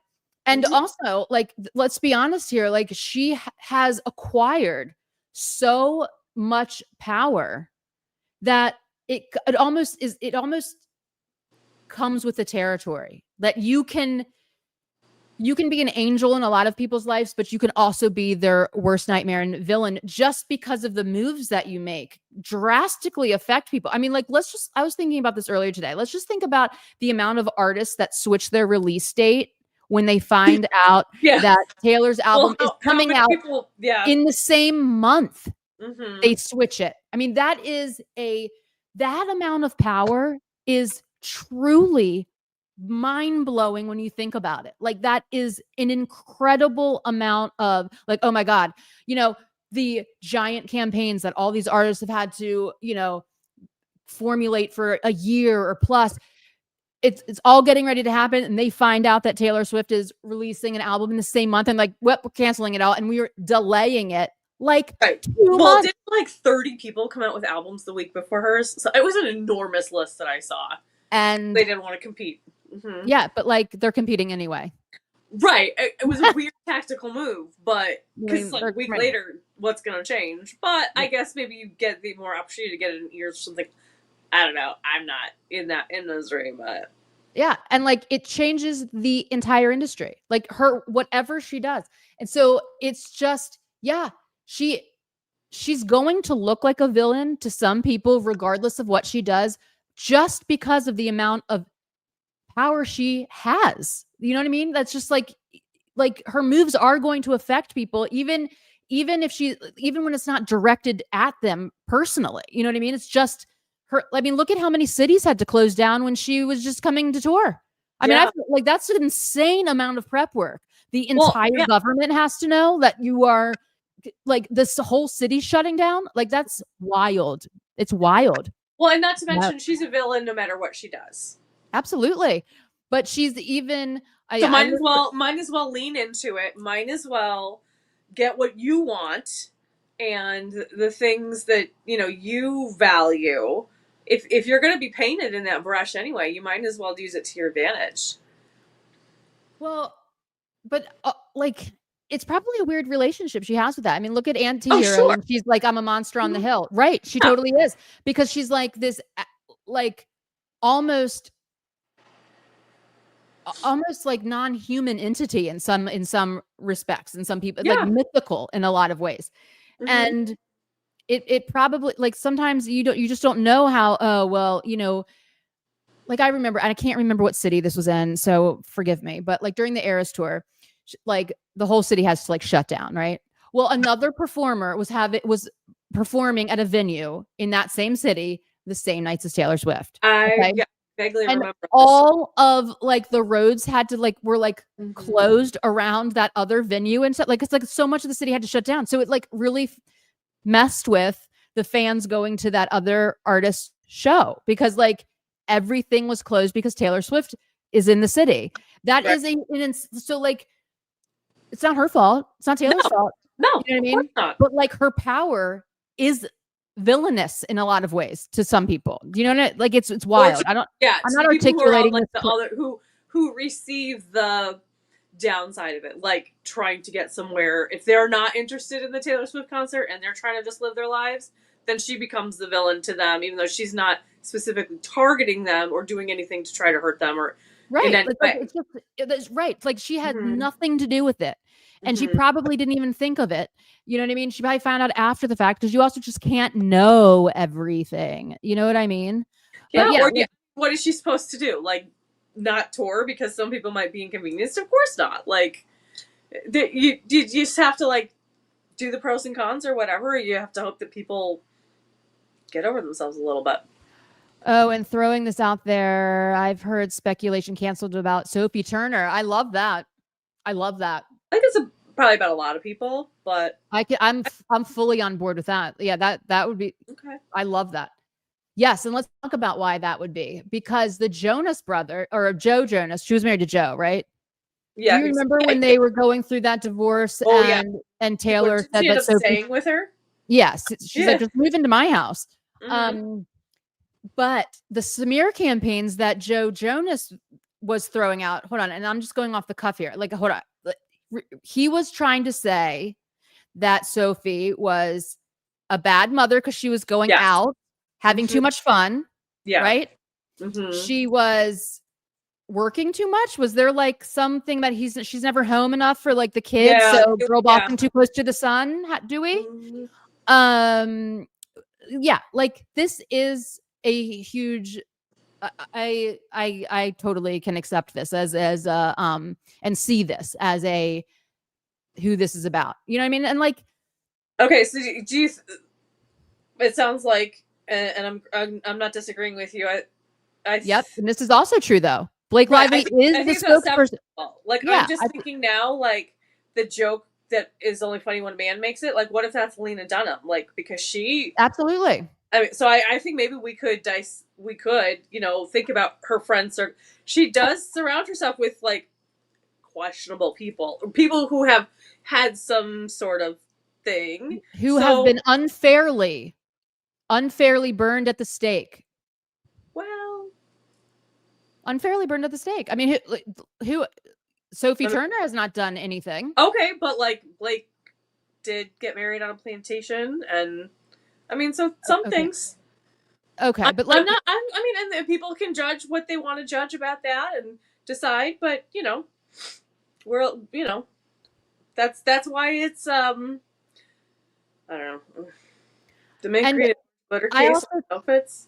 I also hold on. I also think that this is a Blake Lively. Did I already talk about this with the Gucci endorsement? Yeah, and absolutely. I think you're right too. Without question. So yay. We need to open the mint green and orange glitter case on the outfits. What does that mean? On what? On what outfits? Honestly, I think us Swifties are at fault for all the craze that Taylor gets blamed for. Yep. This is okay. And you weren't on here when I went into my big rant about why I'm truly upset about actually romantic. And it's because of this. Like, it's because I don't like Taylor in any situation where she gets heat unnecessarily. And I don't like any situation where Taylor like has to play defense and not offense. Mm-hmm. And I like, we know how Swifties are going to respond to anything, especially new drama. Like, we know how this is going to go. We know how Charlie's Angels are going to like, it's just like, we didn't need to have something else to deal with. And that's all I'm saying. Like, that's all I'm saying. I'm so tired of the Stan Wars. It's so stupid. None of these people are millionaires. None of them millionaires. Well, Taylor is. I'm talking about like in general Stan Wars, not just Taylor. These people in no way need us to defend them. Oh my! And why? It's like I feel. It just bothers me. I don't understand why people are doing it. Do they think that Charlie or Taylor or Beyonce or whoever is going to see this comment and go, "Oh, this person is the best fan because they I mean, I don't understand the mentality." Well, no, because even when the fans tried to do the crazy petition to like have her not date me, like we got Who's Afraid of Little Old May. So no, I'm not talking about that. I'm talking about like when there is some like, okay, let's look at the Nicki Minaj Cardi B thing that's been happening. Like I don't know what they're called, the names of the stan groups. I apologize. So like the Cardi B fans then all pile on to Nicki Minaj and they are like defending and back and forth. And my point is, why? What's that gonna get? That's different to me than saying, Taylor, we don't want you to date this person because we don't think he's a good person. Because that was towards her directly. That was not going after. But it's still like weird and invasive. Like absolutely. And I think the whole thing is weird and invasive. Like, and the how society is set up right now is like it's almost an instant reaction. Like, oh, I'm just going to talk all this shit about like whatever. And I just was like, well, this is unnecessary because we didn't even have this on our radar, and therefore we didn't need to know about it because it wasn't already on our radar. I don't want to go through the whole thing again. And I think the Shiny Bug outfit represents this song and Canceled. It's very villainous. Yes. Okay. So I agree. And she mentions the Shiny Bug in that poem. I haven't read all the poems yet. Okay. So I have to like myself because when that Shiny Bug first came out, my theory was that she is the Shiny Bug and that she's like okay. So when I went to that insane deep dive after like when this first came out, and I was like, well, what is a shiny bug? And I went through that whole thing, and like I ended up finding like the sequins made out of dresses, like the bees' wings and all this Yeah, stuff. it was amazing. And then I was like, well, how do we know what a bug looks like? I remember saying that because this was the question I asked myself. How do we know what these little microscopic bugs, how do we know how beautiful they are? Like, oh, we put them under a microscope. We put them under a magnifying glass and we study them, and then we pin them to little cushions and hang them on walls and things like that. Yeah. Which is also a callback to Smallest Man Who Ever Lived. Yeah, good point. So this outfit right here and right here to me looks like a bug. And I was like, this to me looks like the phalanges or whatever, like of a bug. She's being the little bug right here. And in that poem, she talks about under a microscope being examined like a bug, which is okay. Yeah. So I'm also, you were right about the little confettis, the stars spelling out words. I was? Oh, they did? Yes. I didn't even know I was right about that. I can't remember what I told you. But they what the one is one, it's 1, 2, 3, 4, 5 to tell you the order in which to read the poems. I will say, so the first one that I looked at in mine was the one that spelled out 2, and I got real excited because I was like, 2 duality, but and then I looked at the next one, I was like, oh, it's 3, and at first I thought it was the 1, 2, 3, 4, like when you're doing like a musical or whatever, and you count the beats, or 1, 2, 3, 4, like that. So then I thought that's what it was, but there's 5, and it's just to tell you the order. Yeah. But at least they did something. I knew those stars did something. I'm you absolutely did. I know this means something. All right. I think that you... Taylor Craze is fully on us because she gets blamed. Yeah. Because we do it for her because us outcasts really like to stick together. Yes. Agreed. Like we are a huge community, and I Swiftie till dawn every single day. Like when I am saying all of this, it's not to be negative against Taylor. It's about like, I'm trying to protect the family. Do you know what I'm saying? Like, I don't want unnecessary thing. Like, I've literally dedicated my life to being a Swiftie. Yeah. So, like, I am hyper. I'm like, like I don't want to have to like deal with this. Okay, a girl on TikTok went to Charlie's comments and she says the Swifties for once weren't being nice, being a crazy fandom. I guess some K-pop girl group fandom was because Charlie like kept her out of a photo. Okay, so thank God. Wait. Sometimes there's a delayed reaction. You just wait. Here's my prediction. Yeah, and I can't remember who said it in the chats today that like apparently Charlie's gone back into the studio, and let me just tell you, I think Darren. And now it begins, because now we're gonna have to deal with this, and we don't want to, because who cares? Like, I don't feel like having to deal with Charlie XCX shit, to be honest with you. Like, I just don't want to. And yes, you are correct, Darren. It's But Daddy I Love Him is the speak up one. But I feel like Who's Afraid of Little Old Me is also in the same vein. You're right. But Daddy I Love Him is truly the like Swifties, you need to calm down seriously and stop with these petitions. But Who's Afraid of Little Old Me is also a callback to the media and fans and to people that are like just not letting her live her life, and the haters too, like all of it. It was it's the discourse. It is the discourse, and like she knows this discourse occurs, and that was my issue with the song. Is like it seemed unnecessary for the situation. Have you covered the doors yet? Because okay. Well, we were mightily confused too. Okay, so we did kind of cover them, but I'll just, because you've been so helpful trying to give us information about. Yes, thank you. I'm gonna tell you. And I do have an announcement after this, but I keep my foot keeps unplugging something down here. Okay, I'll do the doors and you plug. That's fine. Tag team.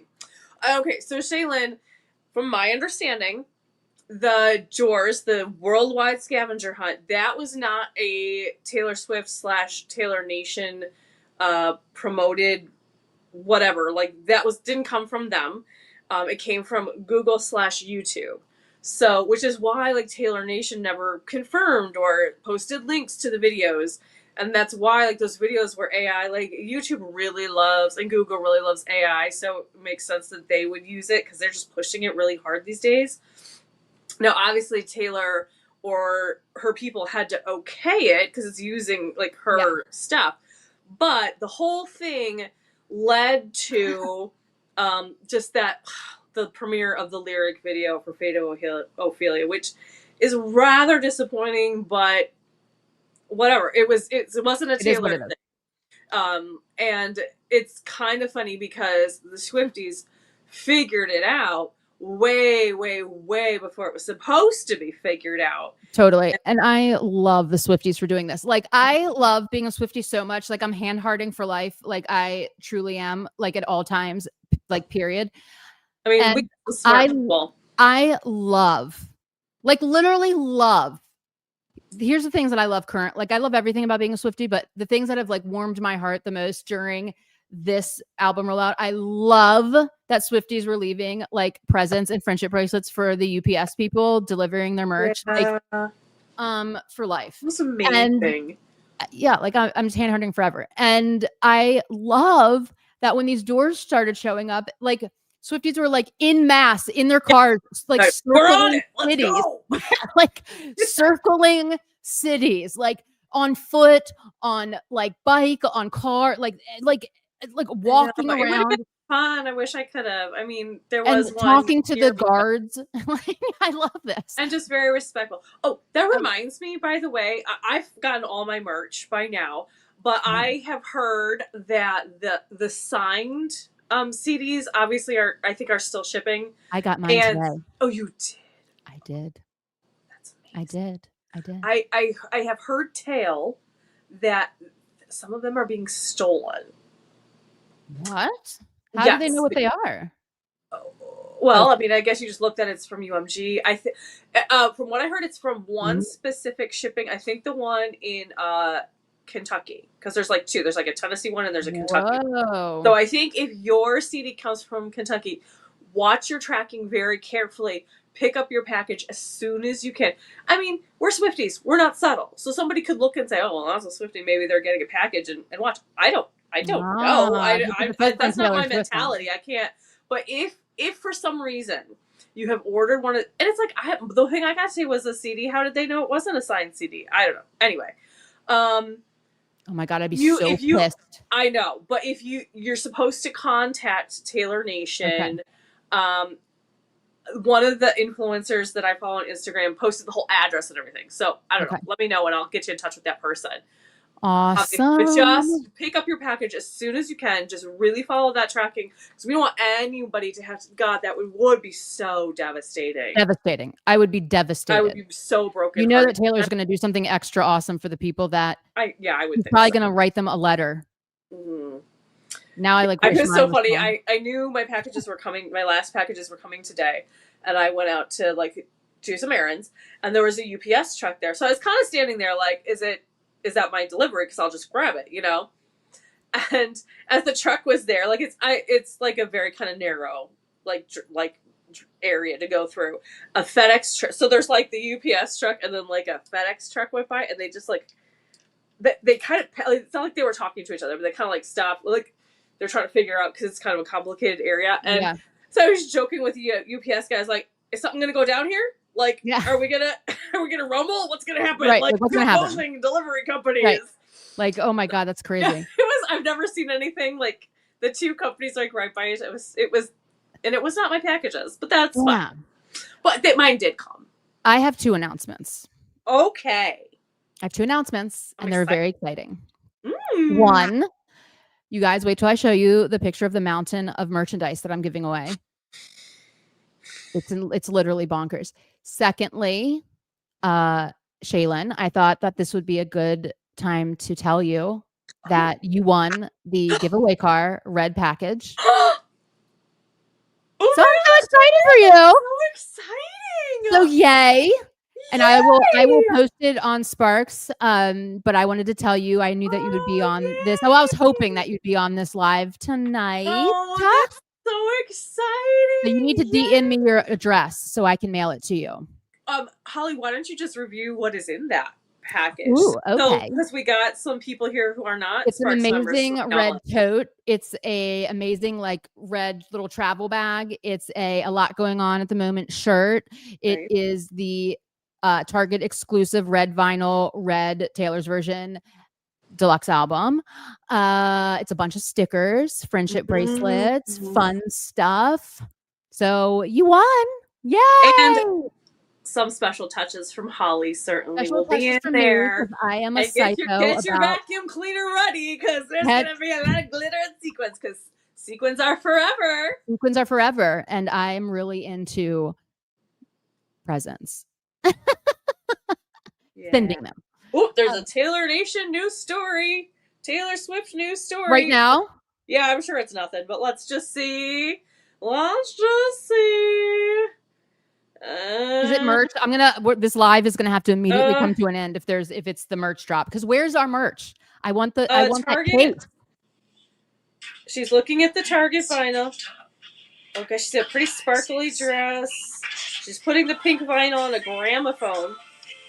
Oh, it's an advertisement for Jimmy Fallon. That's tonight, correct? Or is it tomorrow? Yes. Tonight. Everyone's it's tonight. It's tonight. What time is it? At 11:35 Eastern. 11:35 East. So we're gonna have to wrap this up. True. Also, I would like to point out, and maybe in our next live, which will be tomorrow. Yeah, probably maybe tomorrow or Wednesday. Tomorrow or Wednesday. I'm not sure yet because I have a crazy work thing going on. Yeah, and I have to do earlier on Tuesday, so maybe Wednesday. So maybe Wednesday. I would like to talk about the Fate of Ophelia video. Oh yes, like the things that we've seen and caught, and let's do a group project. And everyone get their Easter eggs out and have a list, and we're going to be discussing the whole list of all the Easter eggs. Group project. Let's put all our brains together. And dissect. Okay. So I really hope that that Shaylin heard my announcement that you won. I think sometimes there's a little bit of a lag in the and comments, if there's not, if not, I will be posting it on Sparks. So because look, LP's just saying right now that Tane added their story, and that was like 2 or 3 minutes ago. Yeah. Okay. But you did announce what? I mean, I would think if the lag is like 2 or 3 minutes, then Shaylin would have heard it by now because and she might have popped off. But I will. Yeah, that's true. I will pop onto Sparks and tell her. Yeah, but I'm jealous. I'm jealous. I'm so excited. I'm so excited about this one, and I'm really excited about all of the showgirl ones. Good Lord, good Lord, guys. And here's what I'm going to tell you: going into the winter months, expect on Sparks a lot of Swiftmas activity. Like it's really, really, really, really beginning to look a lot like Swiftmas in the Sparks studio. It's really exciting. Really getting wild in here. Got plans. I've got so many plans. Yay. So yeah, okay. Is there anything that we haven't touched on for this time period? Is there anything that you guys want us to talk about or express or say? You know, what are your thoughts, feelings, wishes, dreams, hopes, all of the things, discoveries, theories, anything that you would like to bring to the table right now, because we can answer them now. Yeah. And hold on, what's the fate of Eggphilia? Seriously, like, do I need to hire you in my branding company? Because like he's quick. You're like insanely on point. I love this. So smart. Insta punny, and I love it. Yes, it is the fate of Eggphilia. There are so many Easter eggs. Let's also all do some just like research on what I do insist, sir. I do insist. Let's do some research on why those title tracks were at the end of the credits. Like, this is like making me lose sleep at night, and I can't really find any. No one's like picking up on it. I've heard nothing about this. I haven't either, and I didn't know if it was because, again, I'm like trying, like I haven't watched Allie's video yet. Like I'm trying, because I just want to like I haven't either. have my own theories Yeah. first before I get the influence of everybody else. I'm Totally. very excited to hear her reaction and everything, though. Definitely. But I may watch it tomorrow or something, but I wasn't paying attention. And you pick up everything. I know. Like, I need people to pay attention to the end. I will look. Thank you. And Please it's like we can't now because it's like it's gone.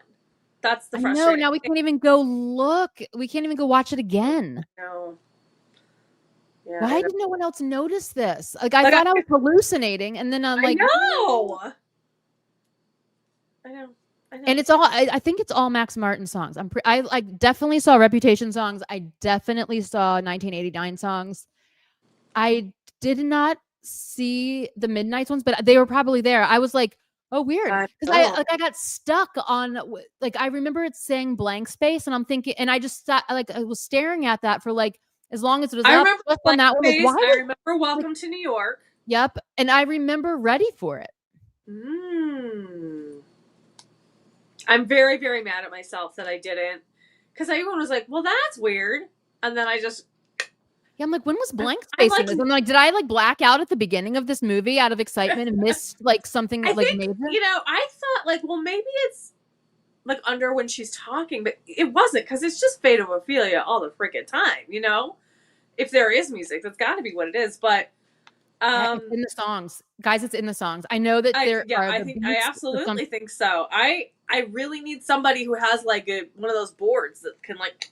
You must have access to that. I might have to go to a studio and do this. Yeah. Because you need somebody who can isolate all the different sounds and be able to speed them up, slow them down, put them up an octave, whatever, you know? It's the thing that is making, okay, so I'm like, she's putting these obvious other songs in here for the first time in her entire career. Like, I literally have absolutely never listened to a Taylor Swift song and gone, oh, this melody is another song that I like. This is the first time. So like, I think that some of them she's making obvious. So we're looking for underlaying songs because she has hidden her own songs underneath some of these songs that I think will correlate to the era that she's reminiscing about. Because I don't care what anyone says, that Ruin the Friendship is from Speak Now era. It sounds like Speak Now so hard, or like Fearless, but it really sounds like Speak Now to me. And I am wondering what is going on with that. Can you get Holly to get a bulletin board and red shirt? Yeah. I'm going to figure out how to make like behind me a whiteboard where it will look like I'm writing on it, so we can put up stuff. Because right now, my entire office is turning into the well, I did notice it's a different color. Life of the Showgirl. / eras. Yeah. Like craziness. Yeah, I'm using a different wall. My blue wall is over. I wondered about fun. I'm doing something fun on the Sparks blue wall. Yay. That is secret for me. I put up the boxes and stuff, and I've got the vinyl back there. I've got the little bag chains here, which I think is really cute. Fun. I love the boxes so much. I'm even thinking, like, I have all these CDs. I can only listen to one, and I'm just wondering if anybody like would want the CD without the. Well, I want to keep the sparkly boxes, and I want to keep the like dingly danglies. I don't know if anybody would want just like a CD. I don't know. I mean, I would happily ship it to for a couple bucks, because things cost money. Also, like, I want to buy those other two ones because my mountain merch. I haven't even opened them. Big enough. Yeah, I've got that vinyl for you, and I've got the 2 CDs. I haven't even opened them. I kept the box for the vinyl so I could ship it to you, and then I didn't keep the box for the 2 CDs because I figured it'd be easier to put it in one, and I don't know, maybe I'll find a little something else to send you. A little prezi. Fun. Yeah, and also like it goes with Forever Winter. Like Ruin the Friendship is like is like, I feel like the later part, like when she found out that it was the rest of the story, when she found out like a different perspective on that. That song's got to be like layered in there, and I wonder if like 15 is like maybe that's why she mentions Abigail specifically because we're supposed to go back to 15. I don't know. Like, there's a lot going on. There's a lot other eras inside this album, because when I started to like look at it like that, only because like like all the questions, and then there's no questions really on this album, and then like the towers, and I'm like, okay, like these, I am deeply compelled by the idea that this is the exit doors are she's leaving all these eras behind. This is the last time she is going to be referencing these eras. Moving forward, she is just going to be doing new shit. I love For Everyone. Why do I love songs that make me want to crawl into a listen, you're speaking so to beautiful. LOML is my soul song. So yes, I feel this deeply. I love the sad song. LOML, I will fight anyone who doesn't like that song. Same. I'll fight it is a masterpiece. Am I wrong, or is Tied Together with a Smile about Abigail too? Well, I think there's a couple songs about Abigail, but 15 is the only one that like names her specifically, which is why I think that. But listen, I think there are several songs in each of these showgirl songs. I don't think yeah. I mean, it's. I think she took the idea of the mashups and went, "Oh, I could do this in a different way." Yeah, and it just incorporates. This is how it links to the Eras tour, because she had to relive all of these eras. And you know, like I can see like behind the scenes, like all the songs are running through her mind at the same time. Yes. And she says like she had gotten to the point where she it was all muscle memory. So she decided she had to stimulate her mind. Well, I think that's why the mashups too. So she's like, that was kind of her noodling that too. Absolutely. So, yeah. Picture to Burn is a queen of songs. I love that song. I love Picture to Burn. Oh my God. All right. Well, is there anything else you guys want us to talk about before we have to go and see you on Wednesday? Which hold on. So Wednesday we will have had watched Jimmy Fallon, and then Seth Meyers is on Wednesday, right? Or is it on Tuesday? It's like late Wednesday night. Technically, depending on where you are in the world, it could be like technically Thursday morning, like I think like 12:35 a.m. So it's that Wednesday late night hub. So it won't have aired yet. But I think the Graham Norton, if it is like a week delayed, then the Graham Norton. I think I have it. That'll be Friday. I need to look on my You think you have the Graham Norton? I just looked today and I don't have it yet. I still only have the first episode of the season, and her episode is the second episode of the season. Then maybe I don't have it. Is there a Better Than Revenge reference? Oh, Better Than Revenge. I was thinking like BTS behind the scenes. What are we doing? Well, I don't think so, but I feel like there is a quasi sort of Better Than Revenge, like sort of reference to just in situations in Ruin the Friendship, because it's like from a different perspective, but it's like I should have kissed you even though you had a girlfriend. I should have kissed you anyway. Like I should have just done it anyway. And Better Than Revenge is sort of like from a different perspective. Like he had a girlfriend and he kissed this other girl when Taylor was the girlfriend. You know what I mean? So I think there's a lot of like interweavings of like, I kind of get, like, I get life now, is I think what she's saying. Like, you know, all of these things happened, but black and white. It's always gray. There's always gray. There's different perspectives. Yeah. And here's my secret hope is these words that like stick out, that like it looked fire, the legitly, the white teeth I think is also weird. Like why not like bare teeth? The white teeth is weird to me.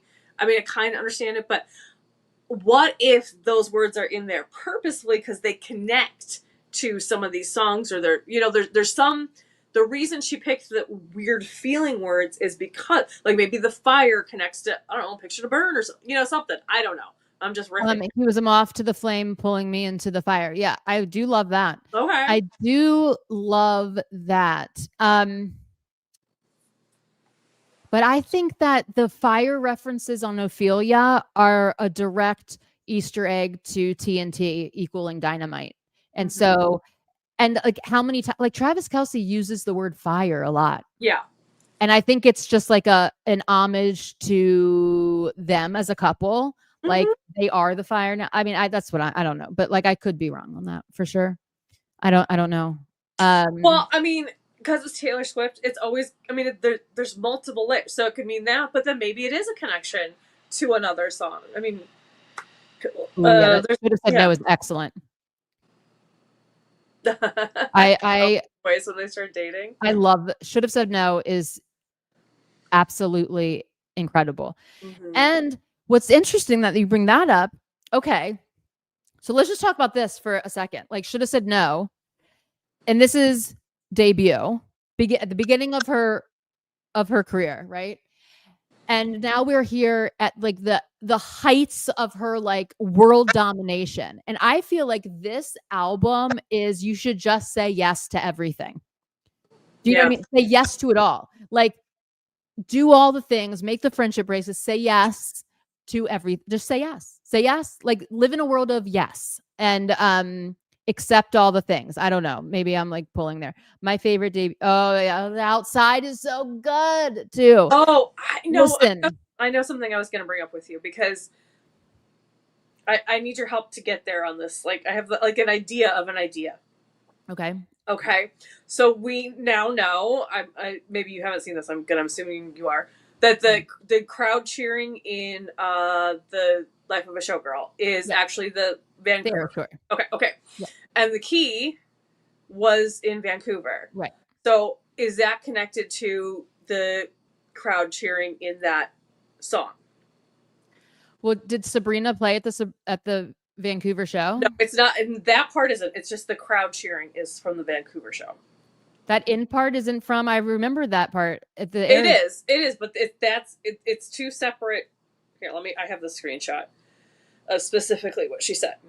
We ended the song with actual crowd noise from my last Eras tour in Vancouver that always chokes me up. Wait, say it again. We ended the song, Life of a Showgirl, with actual crowd noise from my last Eras tour show in Vancouver that always chokes me up. Oh, okay. Well, so it's just the crowd cheering, not Taylor and Sabrina talking. That is from the other show. Yes, thank you. The surprise. But hold on. This except cheating on your girlfriend, I just have to respond to this. Right. Like, yes, but she's also saying in this song, in the Ruin the Friendship song, which is so interesting, is that she should have kissed this guy anyway, even though he had a girlfriend. Like, she is saying that in this song. Like, my advice is ruin the friendship. Do it. It's you instead of having to deal with all these years of wondering and what, like, it is an interesting thing because we've also never really heard Taylor come out and say if somebody is in a relationship, you should just kiss them anyway. That's new. That's a new viewpoint. It's a very new viewpoint from Taylor. That is, I think, like something we need to be like, oh, okay. Because name me a song where she's like, you should cheat. She doesn't have one. Right. Well, and she does have songs about cheating, but obviously it's very like, high fidelity. I mean, or illicit affairs. No, it's negative. She's a cheater, but she also doesn't say for the world to just go out and do this. It's more like, this is what I did. Right. She doesn't say my advice is everyone, like, my advice is to ruin the friendship. You know what I mean? And I should have kissed you anyway. Yeah. It's just interesting. Can you switch the screen so it shows your names and captions? It doesn't show our names. No, because this takes up the whole thing. What does? But when you switch out the comment. Oh. Takes up the whole thing. But if you... Yeah, it was on there earlier, though. I mean, I think it's the default when the comment is not showing up. Like if I do this, do you see them? No, it's still a comment. Oh, Oh, there it is. Mm-hmm. We almost had the same one. That's what I was gonna do, but I was listening to the album when I was like getting ready to film, and I heard this lyric and I was like, well, I'll use that one this time. We're waiting. We're waiting. One of these days we'll one of show these up with days the we're same going to one. have the same quote. One of these days we are going to have the same quote. We're anxiously awaiting that day. We are anxiously awaiting that day. Mm-hmm. Sabrina was new. Okay, so she was in New Orleans. Yeah, I don't know what the Vancouver thing is. Like, the key is that well, what if we looked at it like this? The key is that this album is about the Eras Tour, right? Mm-hmm. In the sense that the Eras Tour is about all of my previous eras, hence Mm-hmm. my whole career. This album is all of everything that I've learned and who I've become from all of these eras. So maybe that's how she's trying to say it in a very cryptic, bizarre way, because I can't come up with any other thing. Like, honestly, I don't know what the key in Vancouver. The key is the stage, and literally the stage was left. Like, maybe we're making it more complicated than it is. The stage was left in Vancouver. Maybe they How left would a we piece know of it that? there or something. Yeah, I don't know. Wait, to be determined, right? TBD. Like, to be TBD. determined. Like, Maybe it'll like. I need to know the gold bodysuit, the gold rep suit. I need to. I have a list in my notes app, like mysteries that have yet to be solved. yep. And I mean, So, I think she might just be like, listen, I just wanted to change my outfit to still mess with you all. Like, I don't know at this point. Like, it's been so long that I don't really know at this point. I'm to the point where, like, we got lists before, where it's like, okay, it's all much more simple than we make it out to be, and right. like, so I'm back to the starting point. Now, in 2 months, I'll have some convoluted theory again. Well, because I don't learn my lesson, but I think that this might just be a marketing miss of some sort. Yeah, I do think it's very possible. Do you know what I mean? I think this something got kind of lost in the sauce on this. I'm not really sure, but like, to be determined. I don't know. I like literally don't know. Yeah, and LP, just for the record, Ruin the Friendship makes me cry. Oh, absolutely. Eldest Daughter makes me cry, and Honey makes me cry. So I'm ticked off because it's glitter gel padding, and that's supposed to make me cry. Taylor Opalite makes me cry hysterically. I like weep, but like happy, bizarre. Yeah, I don't even know what the emotion is, but Opalite is my queen of this album, and so is The Life of the Showgirl. The chorus of Life of the Showgirl makes me cry. I get super emotional with that. Is like Wood makes me not cry. It makes me want to dissolve and be invisible. I think it makes you want to go to like one of those rage rooms and it does. It makes me have like, I just want to disappear. Like, I just need to be invisible for several hours after now that I've just heard. I need to erase. I just need to, I don't know what. That it makes me. Is Honey versus debut 2 Unhinged? Oh no, versus what? With our hands tied? Is Honey? Oh, listen, I gotta tell you, LP will come to me like 3 times a night with a mashup and ask me, "Is this too diabolical? Is this too unhinged?" And I'm like, "There's nothing too unhinged." Yeah, but also yes, because now it's like I have to sit down and listen to those things and then like have feelings about it. Because he's smart and he makes good connections. He does. He definitely does, for sure. Honey and Dancing with Our Hands Tied. I haven't thought of this, but let me think why they would be. Here's my other wild theories. I've got 2 wild theories. I love how we were gonna leave like half an hour ago. I know, but like, go for it. It's us. It's on brand.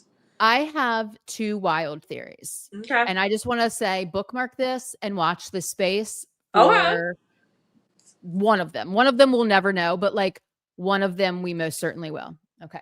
Hold on. Okay.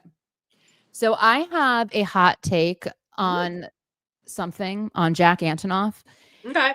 You kind of started to say something earlier, and then I think we got sidetracked. Yes. Okay. So I am looking into my crystal ball right now as a swiftie, and I am forecasting. I am forecast. I'm Cassandraing right now. Okay. I am Cassandra. I am Cassandraing. Okay. I think there is some drama with Jack Antonoff and Taylor Swift. Why, Holly? Let me tell you. Why, Holly? Okay. Allow me to explain. Okay. Knowing our girl, which I do know Taylor. Okay. Like I truly know Taylor. So when this album was like the beginning of the launch, it alerted me enormously. And I remember saying this, like I have very big alert radar right now for why is she making this big deal out of Max Martin being her mentor? I found this to be very strange, and I talked about it in a Burning Bridges because I was like, I like it's so strange to me that she's saying that because she's never used that word before. She has never used this word before, but she's also done so many more albums with Jack. And to me, it just came off as, why is she saying this exactly? What is going on here? Because it's also like a shocking departure that she's not working with Jack or Aaron on this. Okay, get it. But I've always had a hot take theory that Jack Antonoff starts a lot of shit. He is the gossipy person. And I'll tell you that there are reasons that I like, they're too long to go into right now, but this is tied to my complete hot take of that. So well, did you ever watch that show, that Lena Dunham show that is theoretically based on her relationship with him? Hold on. Because like, I know what, yes, I did watch that. Did you see in the Eras tour book that they showed a black and green rep leotard? What? I don't remember that. Let me get it. Also, Holly, you follow Jack on social media. I don't. Did he make any sort of like, congratulations, Taylor, on your new album? Let's just listen to me right now. Okay. And this is just a hot take. We'll reserve this for later. Like we're putting this on our shelf. We're going to let it, marinate for a bit. Okay. But she has, and she keeps saying this in her interviews. In all of her interviews, she brings up Max Martin. She sure does. And Shellback. And they like have been, growing their powers like over the last 8 years. And they've like come back as this like power trio. Like this, she's making a very major deal out of using. Well, she posted pictures of them all together today, and they're like all three in the music video and everything. She's really going hard for this, and my inner Swiftie says she really only does this for 2 reasons. Okay. One is she's truly like really proud of something and like great, but other reason is because she's signaling. She knows the power of her words. Okay. This is, again, brings me back to like the power dynamic with her and the other song. But anyway, now I know Jack is working on other projects. Okay. As I see, like they've been mentioned in this quote already. Hold on. Are we getting a peek behind the Yeah. So hold on. He's also doing that, but you know who he's working with currently? Take a guess. Charlie XCX. You got it.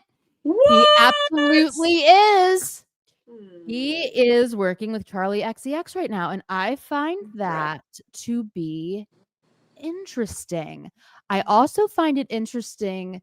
The Grammys last year will never not be interesting to me, or the Tortured Poets Department Grammy year that was a hot mess. That will never not be interesting to me because of the dynamic with Jack and Lana and Taylor was really odd and whatever. But I'm telling you right now, and listen, if we go back to the Grammys, or it was at the Grammys where Charlie XCX performed, and there's a picture of Taylor dancing, happy to all that with Margaret Qualley, Jack's wife. I'm just telling you that if there is a leak in the team where it's like there would be a person that is connected to both of them that's saying this person said all this shit about you, and then this person said all this shit about you and playing this game, we have a very good connection right now. He was also involved with Lord's album when, and then what happened? There was with Lord and Taylor, there was all this tension. Lord was at that dinner with Maddie Healy. Jack is really good friends with Maddie Healy. Produced some of his, like, I'm just saying. I am. You gotta watch that. You gotta watch that Netflix show. We need to watch this space. And yes, like I thought, like I didn't watch the show, but I read the insane, like years ago, the PowerPoint presentation that was presented to the world about the dynamics of Lana. I mean, not Lana, Lena Dunham. You know who I'm talking about, and Jack and Taylor, and it is with the Lord cheating, cheating on her with Lord. Okay, so this is what I'm saying. I mean, there's messiness, and I feel like her, like Taylor working with Max at the sort of same time that Jack started working with Charlie, and after that, the Maddie and the of it all. I think it's connected. I think it's connected. I think it's connected. So lead me to my last and final thing. Let's watch this space also about Jack. Let's watch this space for the future, and maybe we will see that some of the other people that I think father figure is about also pertains to Jack. I'm telling you, my swiftie senses are alerted. Okay. Alerted. When I say that she has made people's careers, she has, and in different formats. So let's just hold on. Wait. Oh, Shaylin's back. Shaylin, did you hear my announcement? No, we're making a rum cake, and this has got to sit in the rum for a while before. And what's the Lord drama? Okay, the Lord drama. These are making my eyes water. I don't know why it doesn't make any sense to me, but she was dating. I mean, she wasn't. What am I? Jack was with Lena Dunham. He cheated on her with Lord. Taylor and Lord were friends. And then Lord started saying all of these things about, like, Taylor, like, oh, you know, just like underhanded, passive aggressive things. Like one of her things was like, you know, like, to be friends with Taylor, you have to like consider it like being like friends with somebody who has extreme allergies to everything. There's like all of these like conditions that you have to follow, and blah blah blah blah blah blah blah blah.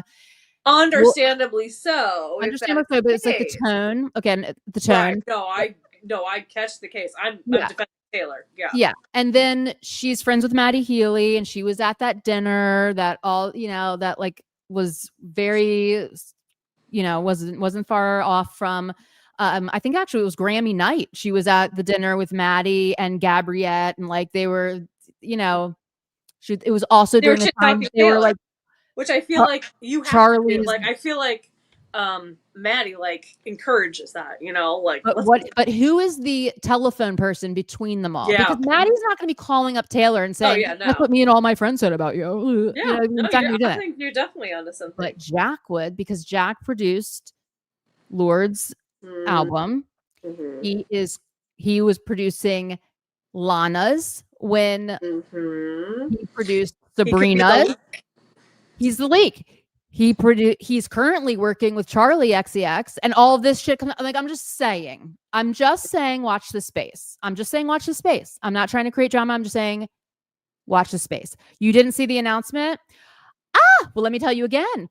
I am so excited to let you know that you won the giveaway car red amazing bundle that I cannot wait to send you and get So ready for you. excited for And you. I thought that announcing it here would be super, super fun. So, congratulations and You won. yay. You won. DM me on Sparks your address and I will get to making it magical. So yeah, I just wanted I'm going to be posting it on Sparks also, but I just wanted to tell you on this right now. So Yay! I'm very excited. You won. You won. You won. You did. You won. Woo! Taylor really can't trust me. I know. It's crazy. Trust me, it's crazy. This is why she's paranoid. And this calls back to you guys. Who's afraid of little old me when she said, is everything about me? What if it is? And they didn't do it to hurt me? But what if they did? You know what I mean?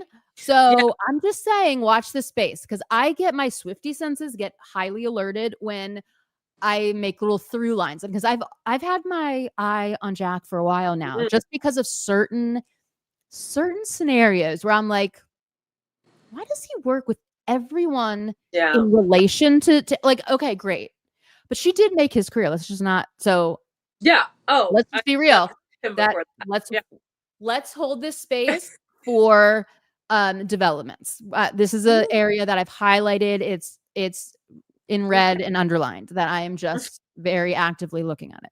I'm sorry I've been in and out the whole live, but I'm so happy. I'm so Well, you do well, now you do. Now you do, and I'm so excited. And be on the lookout because Sparks is going to be doing an entire Showgirls giveaway for like a lot of stuff, and it's almost Swiftmas season, so my Santa's workshop, my Sparks shop. Yay! We're be dancing for you. DM me your address. It is and they did. It is and they did. It is and they did what? It is and they did. Cryptic, Darren. Cryptic. I know. Do I have to decode this? It is and they. Is it an Easter egg? Is it an Easter egg? Is it doors? Do a word scramble. So it's a letter puzzle. So anyway, it's just weird. I'm just saying. Like, of all the people to work with right now, really, Charlie XCS, why? Why? It is all about what they did to her. It is and they did. It is about her and they did it to her. We got you, Darren. We figured it out. It just took us a minute. We haven't slept in like a week. Oh, you're muted. You're muted. This is true. They did do this to her and they did hurt her. And like, I'm telling you, I've had my finger on Jack Antonoff for a hot minute. Never Aaron. Aaron, no. Aaron seems lovely. Amazing. Gentle. Just. See, I thought she was pushing this so much with saying their names over and over and over and over because she really wanted to drive home the fact that this is a pivot from Torture Poets. Maybe it's both. It is. But it's like, this is also me pivoting very publicly and over again on repeat. Like when you think of the things that she repeats, it's really a message she wants to drive home. I know this 100%. So it's like, why does she keep saying this? Even when it's like unprovoked, she's like, well, me and Max and blah, blah, blah. And I'll fly to you. Like, how many times has she said this in these interviews? Yeah, like, I'll fly to you. I do think that's the nature of those interviews is that you do repeat the same story because you have like. But you pick your talking points, and she really. But she picked that talking point. That's a good point. Yeah. Really, she's picked this topic, but all the things that she can talk about. She is really trying to drive this home that Max Martin and Shellback and her did this, and they're alone, and they are her mentors. And make no mistake, that Jack is not. Is what she's trying to say. Like, without saying it. You know what I mean? She's saying without saying it. Like. This is who I consider my mentor, and we did this, and I flew to them. So like, I'm interested now in when she says stuff like this. This is where my mind goes. Like, was Jack like weird with their schedule? Like, did he make it not convenient for her? Like, did he get too lost in his sauce? And she's like, excuse me, let me remind you who your father figure is real fast. You weren't doing shit when I like came into the mix, and he really popped in, Mama. Teresa Lee. Mama Sparks. Ooh. Yay. I would like to point out that my comment on the giveaway goes, yep, What? 13th. Well, there you go. Lucky number. It was kismet, as Taylor would say in this insane, like on this album. Yes. Meant to be 100%. Now you can go find the guy or the I- person, depending on what you're attracted to, whose comment was the 87th comment, and then you'll be keeping it you 100. keep it 100. Keeping it 100. Let's see this guy. Woo! Hi, Mama Sparks. How are you? Good to see you. We're getting ready to wrap up here in a minute. Like, does anyone else have anything?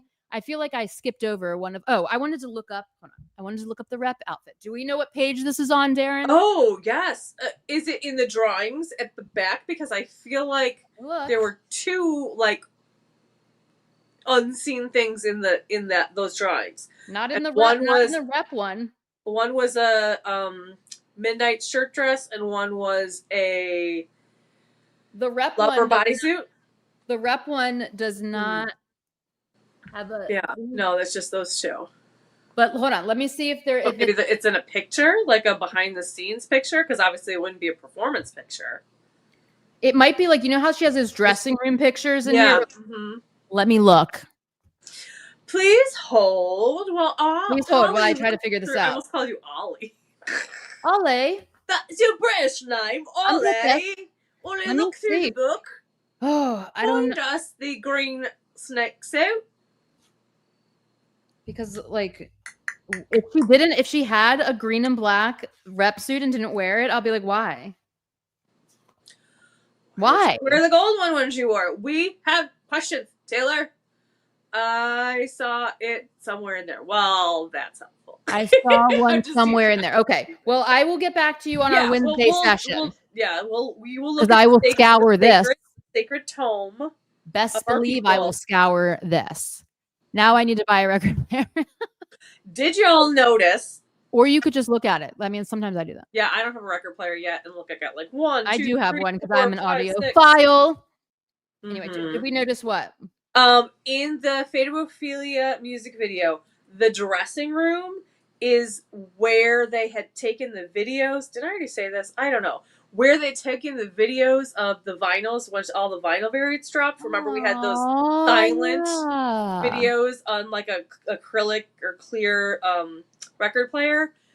I studied those thoroughly. There was no Easter eggs to be had in them, but that's how I recognized that that's the dressing room.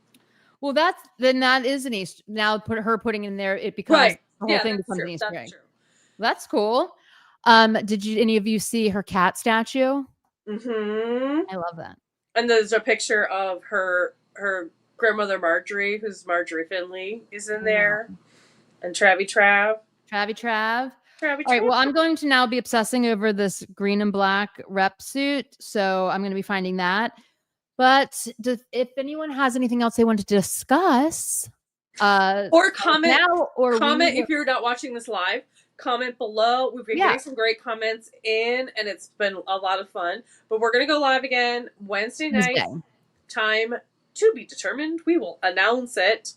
And we can, if you have questions or anything, and even if you can't make the live, we can still address them on the live, and then you can watch it when it's posted. So absolutely. And yeah, I think we'll go on at probably like the same time, like 7:30 or 8 Eastern Standard Time on Wednesday. Mm-hmm. So it's been really fun. Yeah. I hope that we got to talk about things that intrigue your minds. Yeah, I hope we get you thinking. Lots to think about in the Swiftie world. Hold on. You may be crazy. Well, do you think you hallucinated it, Darren? Listen, I've done this too. Very possible. Eras tour psychosis. Oh, me too. Big time. Like big time. I was imagining all kinds of things. Like when the Eras tour clock came up in the movie theater, I did not go to any shows. Sweating. I started sweating. I was so emotional. Me too. Because that's as close as I got. Like I watched so many like live streams. Freaking out. Yeah. I started getting like all shaky and like sweating. I'm like, what? Why is this response to this clock? Like, especially when we would watch the live streams, it was like, you're walking around, you're doing things, and you hear the song, and but then the clock shows, you're like, oh, you gotta lock in. Did you find it? No, but I Got just something. yes. And I'm not getting into it right now because we are wrapping this up. Oh, a It's cliffhanger. a cliffhanger because it cliffhanger, I has to love do with it. the Eras Tour, and it does not have to do with this, but it was something that it's a cliffhanger. I can't even get into it now because I'll probably talk about it for 4 hours. Like it's like I'm sorry, it's completely off subject. It's off subject. Tune in Wednesday night. Yeah, Wednesday night. Yeah, that was I will possibly bring this up, but I might even wait on it for. Well, I mean, I'll probably bring it up. But yes, it's literally about. It's about the Eras Tour, but I'll give you more something specific. It is about the playlist before the show. All right. Alrighty. Just think about that for a little bit. I have a thought, but if you could talk about it for 4 hours, I'm not sure it's the same thought. So, will you tell me off camera? No, I'm gonna make everyone wait. I'm gonna make everyone wait. Holly is now Queen Sparkler. She's always been Queen Sparkler. Thank you. That is who she is. I am the Queen Sparkler. And Teely is the Queen Mom. And Teely is the Mama Sparks. And yes, I'm just me. Make you sweat seeing the yes. Like truly. I like broke out into like a crazy like well, I mean or like just getting emotional and just like it's back to that time. It's what and you, Taylor, are Princess Sparkles. I love that so much. Thank you. Princess Sparkles. I love that name. And now I need a crown. We all need crowns, everyone. I do have a giant crown for I look. You do. That's true. I have some like let me just have ceremonial. Like, hold on, let me just get it. Okay, it's beautiful. My eye is watering like crazy. I have no idea why.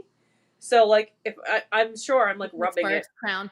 It's so pretty. So this is the crown I use to crown people best of the week, month, or whatever. When I look in people's profiles on the app and I crown everybody. But like, I wish my arm could go over right now and just go this on your head. Like, I wish they could do a throw, but I go the other way. Sparkles. You have been damed. Is that what it is? No, right? I don't know, but I love it. There you go.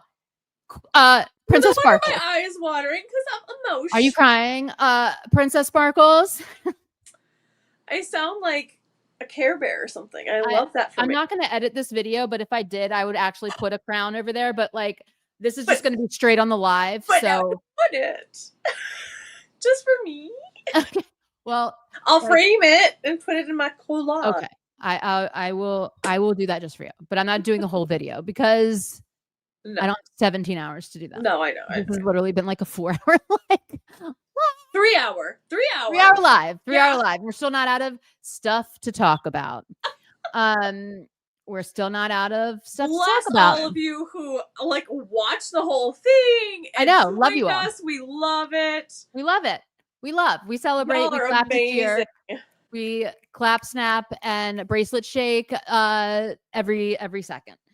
So let's wrap this up and come prepared for a story about the Eras Tour playlist. Plus whatever develops between now and Wednesday, which maybe merch will be a lot. Oh, yeah. The Jimmy Fallon tonight. We'll talk about Jimmy Fallon tonight. So we've got to be seated and ready to go. We only have an hour on Eastern Standard Time right now. We are in the countdown. It's 10:30. Oh yeah. I'm not great with time zones. I have 1 hour. I have 1 hour. Well, and I have to take holy moly. Okay, we gotta roll. We gotta do this. So until then, and always, and to all of you, and thank you guys for participating and being a part of our live and a part of the Sparkler community. And I love you all. Subscribe and because we're not good at announcing. Go on Sparks Fly. Enter to win my contests. Be a part of the Sparkler family. And until then, and always, peace, love, and Swifties forever. Love you. Yay!